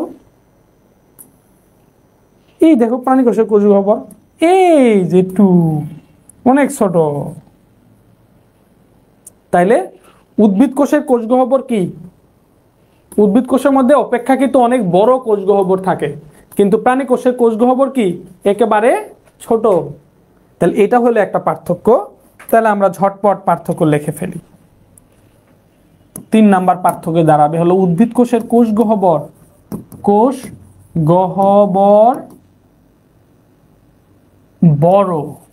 গহ্বর বড়। আসলে কি কোষ গহ্বর থাকে এবং অনেক অপেক্ষাকৃত বড়, আর প্রাণী কোষে সাধারণত থাকে না, আর থাকলেও অনেক ছোট থাকে।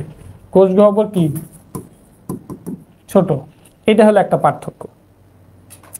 এরপরে দেখো, আচ্ছা এখন তাহলে উদ্ভিদ কোষের কোষ প্রাচীরও আছে, আবার প্লাস্টিডও আছে, কোষ গহ্বর বড়, তাহলে উদ্ভিদ কোষে কি এত উন্নত? প্রাণী কোষ কি উন্নত না? এখন এমন কিছু দেখতে হবে যেটা উদ্ভিদ কোষের মধ্যে নাই, প্রাণী কোষের মধ্যে আছে। দেখি এখন আমাদের প্রাণী কোষে কি আছে যেটা উদ্ভিদ কোষে নাই, গবেষণা করে বের করো। এই যে দেখো, এই যে উদ্ভিদ কোষের মধ্যে, প্রাণী কোষের মধ্যে এই যে দেখো মাইক্রোভিলা, এগুলাকে কি বলে? এই যে এখানে দেখো আঙ্গুলের মতো, এই যে আঙ্গুলের মতো অংশ, এটাকে বলে মাইক্রোভিলাই। কি বলে? মাইক্রোভিলাই। এই যে মাইক্রোভিলাই, আঙ্গুলের মতো, এই যে আঙ্গুলের মতো মাইক্রোভিলাই। এই যে মাইক্রোভিলাই প্রাণী কোষের মধ্যে মাইক্রোভিলাই থাকে, কিন্তু উদ্ভিদ কোষের মধ্যে মাইক্রোভিলাই থাকে না। এটা একটা, যেমন এই যে উদ্ভিদ কোষ দেখো, এখানে কোনো ধরনের কিন্তু এরকম আঙ্গুলের মতো ভিলাই নাই, যেটা হচ্ছে প্রাণী কোষের মধ্যে এই ভিলাইগুলা থাকে। এবং হচ্ছে প্রাণী কোষের মধ্যে সেন্ট্রোজোম থাকে।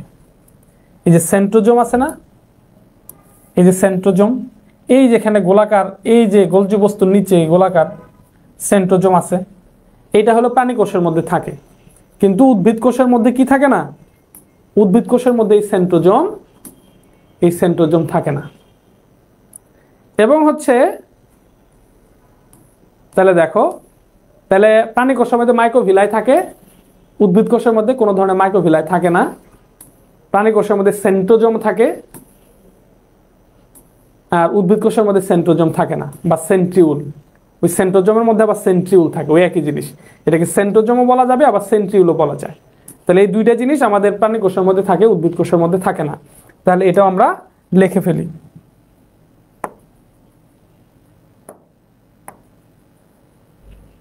এই যে এখন হচ্ছে আমাদের প্রাণী কোষে থাকে, উদ্ভিদ কোষের মধ্যে কি থাকে না, এই যে প্রাণী কোষের মধ্যে কি থাকে, মাইক্রোভিলাই থাকে, মাইক্রোভিলাই লক্ষ্য করা যায় বা থাকে। আচ্ছা শর্টকাটই লিখি থাকে। আর এদের মধ্যে মাইক্রোভিলাই থাকে না। আর 5 নম্বরে হচ্ছে এদের সেন্ট্রোজোম। আচ্ছা সেন্ট্রোজোমও বলা যায়, সেন্ট্রোসোমও বলা যায়। আমেরিকারা এক ধরনের উচ্চারণ করে, ব্রিটিশরা অন্য ধরনের উচ্চারণ করে। সো ওইটা বলার দরকার নাই যে সেন্ট্রোজোম হবে না সেন্ট্রোসোম হবে, তোমার যেটা পছন্দ তুমি সেটাই লেখো। তাহলে আমরা সেন্ট্রোজোমই বলি আর কি। কি লিখলাম এটা, না সেন্ট্রোজোম, সেন্ট্রোজোম থাকে না, উদ্ভিদ কোষে সেন্ট্রোজোম থাকে না, প্রাণী কোষের মধ্যে সেন্ট্রোজোম থাকে। এই যে পার্থক্য।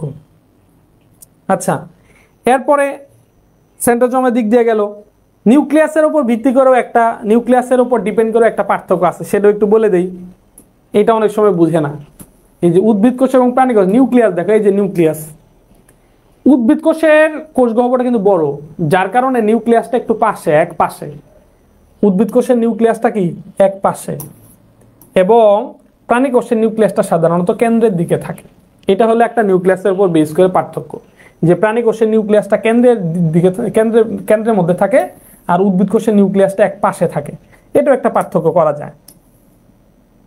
আচ্ছা এরপরে হচ্ছে আরো পার্থক্য আছে, যেমন আমরা আরেকটু বই থেকে দেখি, আর দুই একটা পার্থক্য আমরা বের করে ফেলি।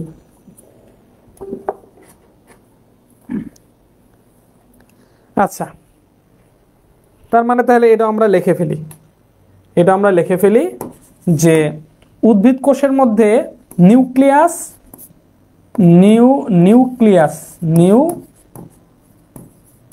নিউক্লিয়াস হচ্ছে পরিধির দিকে থাকে। নিউক্লিয়াসটা কোন দিকে থাকে, সাইড দিয়ে, প্লাজমা মেমব্রেনের দিকে,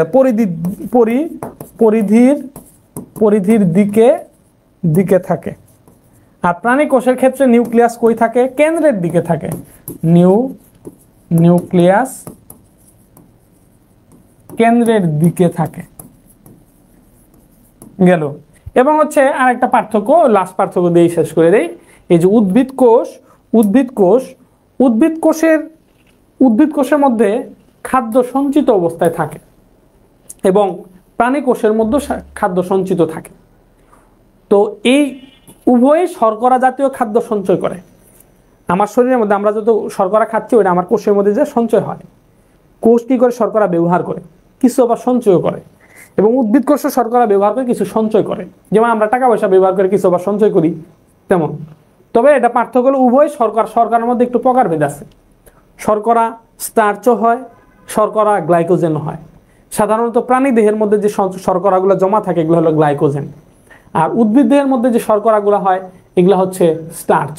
মানে শর্করা হলো মূলত দুই প্রকার, একটা গ্লাইকোজেন, একটা স্টার্চ।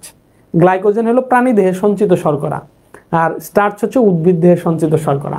তাহলে উদ্ভিদ কোষের মধ্যে যে শর্করাগুলো সঞ্চিত হয় এগুলো হচ্ছে স্টার্চ, আর প্রাণী দেহের মধ্যে যে শর্করাগুলো সঞ্চিত হয় সেগুলো হচ্ছে গ্লাইকোজেন।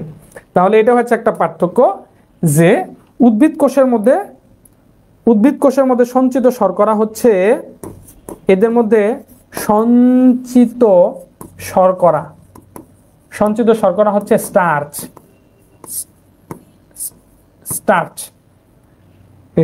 বানানটা কি লিখলাম একটু ভালো করে লিখি, স্টার্চ।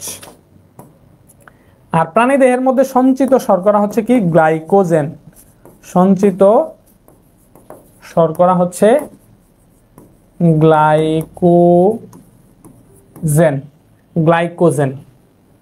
গ্লাইকোজেন বানান কি, আচ্ছা গ্লাইকোজেন। এই তাইলে হচ্ছে আমরা মোটামুটি উদ্ভিদ কোষ এবং প্রাণী কোষের পার্থক্য এই যে এখানে সুন্দর করে লিখে দিছি। তোমাদের ক্লাস শেষে যে স্লাইড দেওয়া হবে এটার মধ্যে পুরো ক্লাসের স্লাইডটাই থাকবে, ঠিক আছে?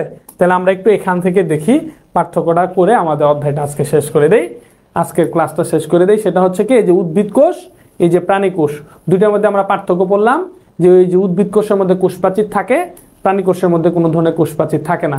আবার উদ্ভিদ কোষের মধ্যে এই যে ক্লোরোপ্লাস্ট থাকে, যেটা নিজের খাদ্য নিজে তৈরি হয়, খাদ্য তৈরি হয়, এখানে ক্লোরোপ্লাস্ট থাকে। প্রাণী বা প্লাস্টিক থাকে, প্রাণী কোষের মধ্যে কোনো ক্লোরোপ্লাস্ট বা প্লাস্টিড থাকে না। এবং উদ্ভিদ কোষের মধ্যে কোষ গহ্বর থাকে এবং অনেক বড়। প্রাণী কোষের মধ্যে কোষ গহ্বর থাকে না বললেই চলে, থাকলে অনেক ছোট থাকে। এই যে কোষ গহ্বর থাকে অনেক, এই যে কোষ গহ্বর থাকে অনেক ছোট। এরপরে এই যে প্রাণী কোষের মধ্যে আবার সেন্ট্রোজোম থাকে, কিন্তু উদ্ভিদ কোষের মধ্যে কোনো ধরনের সেন্ট্রোজোম থাকে না। এবং হচ্ছে আবার এই যে প্রাণী কোষ আছে, প্রাণী কোষের মধ্যে এই যে মাইক্রোভিলাস থাকে, এটাকে এক বচনে মাইক্রোভিলাস বলে, আবার বহু বচনে মাইক্রোভিলাই বলে। এটা কোনো সমস্যা না, মাইক্রোভিলাস বা মাইক্রোভিলাই একই জিনিস।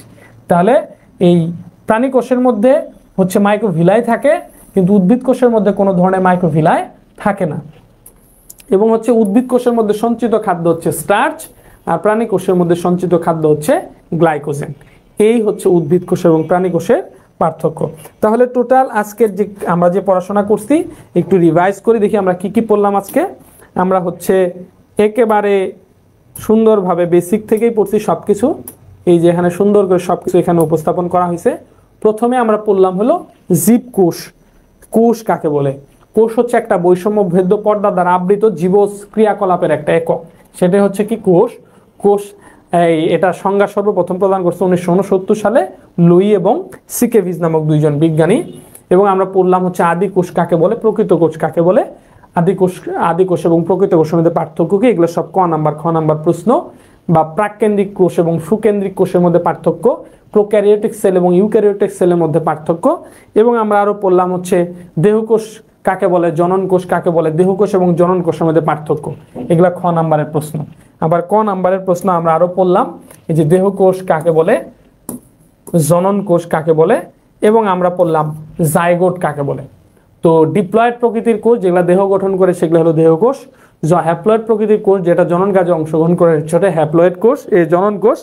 জাইগোট পুং জনন কোষ এবং স্ত্রী জনন কোষ মিলে ডিপ্লয়েড প্রকৃতির নতুন যে কোষের সৃষ্টি হয় তাকে জাইগোট বলা হয়।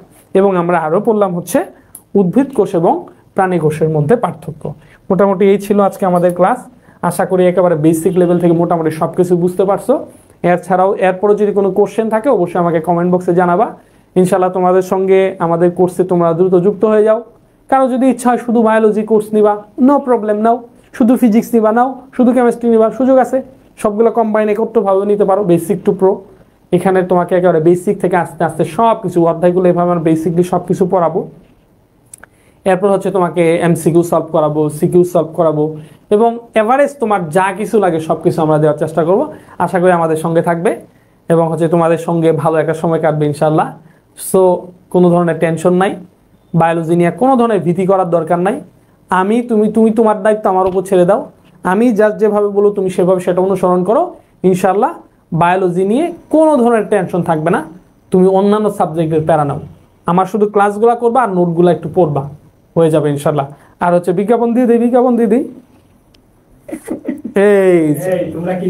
এই সহজ বায়োলজি বই কিনবা। এইটা যদি থাকে, বই কিনলেই 50, আর যদি পড়ো তাহলে আর 50, 100। কারণ এই বই থেকে তুমি সবগুলা প্রশ্ন কমন পাবা ইনশাল্লাহ। নতুন করে আস্তে আস্তে বলবো, এখন আপাতত বলা যাবে না। সেই বই। ওকে, তাহলে ভালো থাকো, সুস্থ থাকো। আর হচ্ছে আমি যে কথা বলছি যে আমার ইউটিউব চ্যানেলে একটা ভিডিও আপলোড করা হয়েছে, তোমার পড়ার রুটিনটা কেমন হবে, একটা আদর্শ স্টুডেন্টের পড়ার রুটিন, এই লাস্ট 2 মাস কিভাবে পরে গোল্ডেন পাওয়া যাবে, A+ পাওয়া যাবে, এই ক্লাসটা করবে ইনশাল্লাহ। ওকে, আসসালামু আলাইকুম।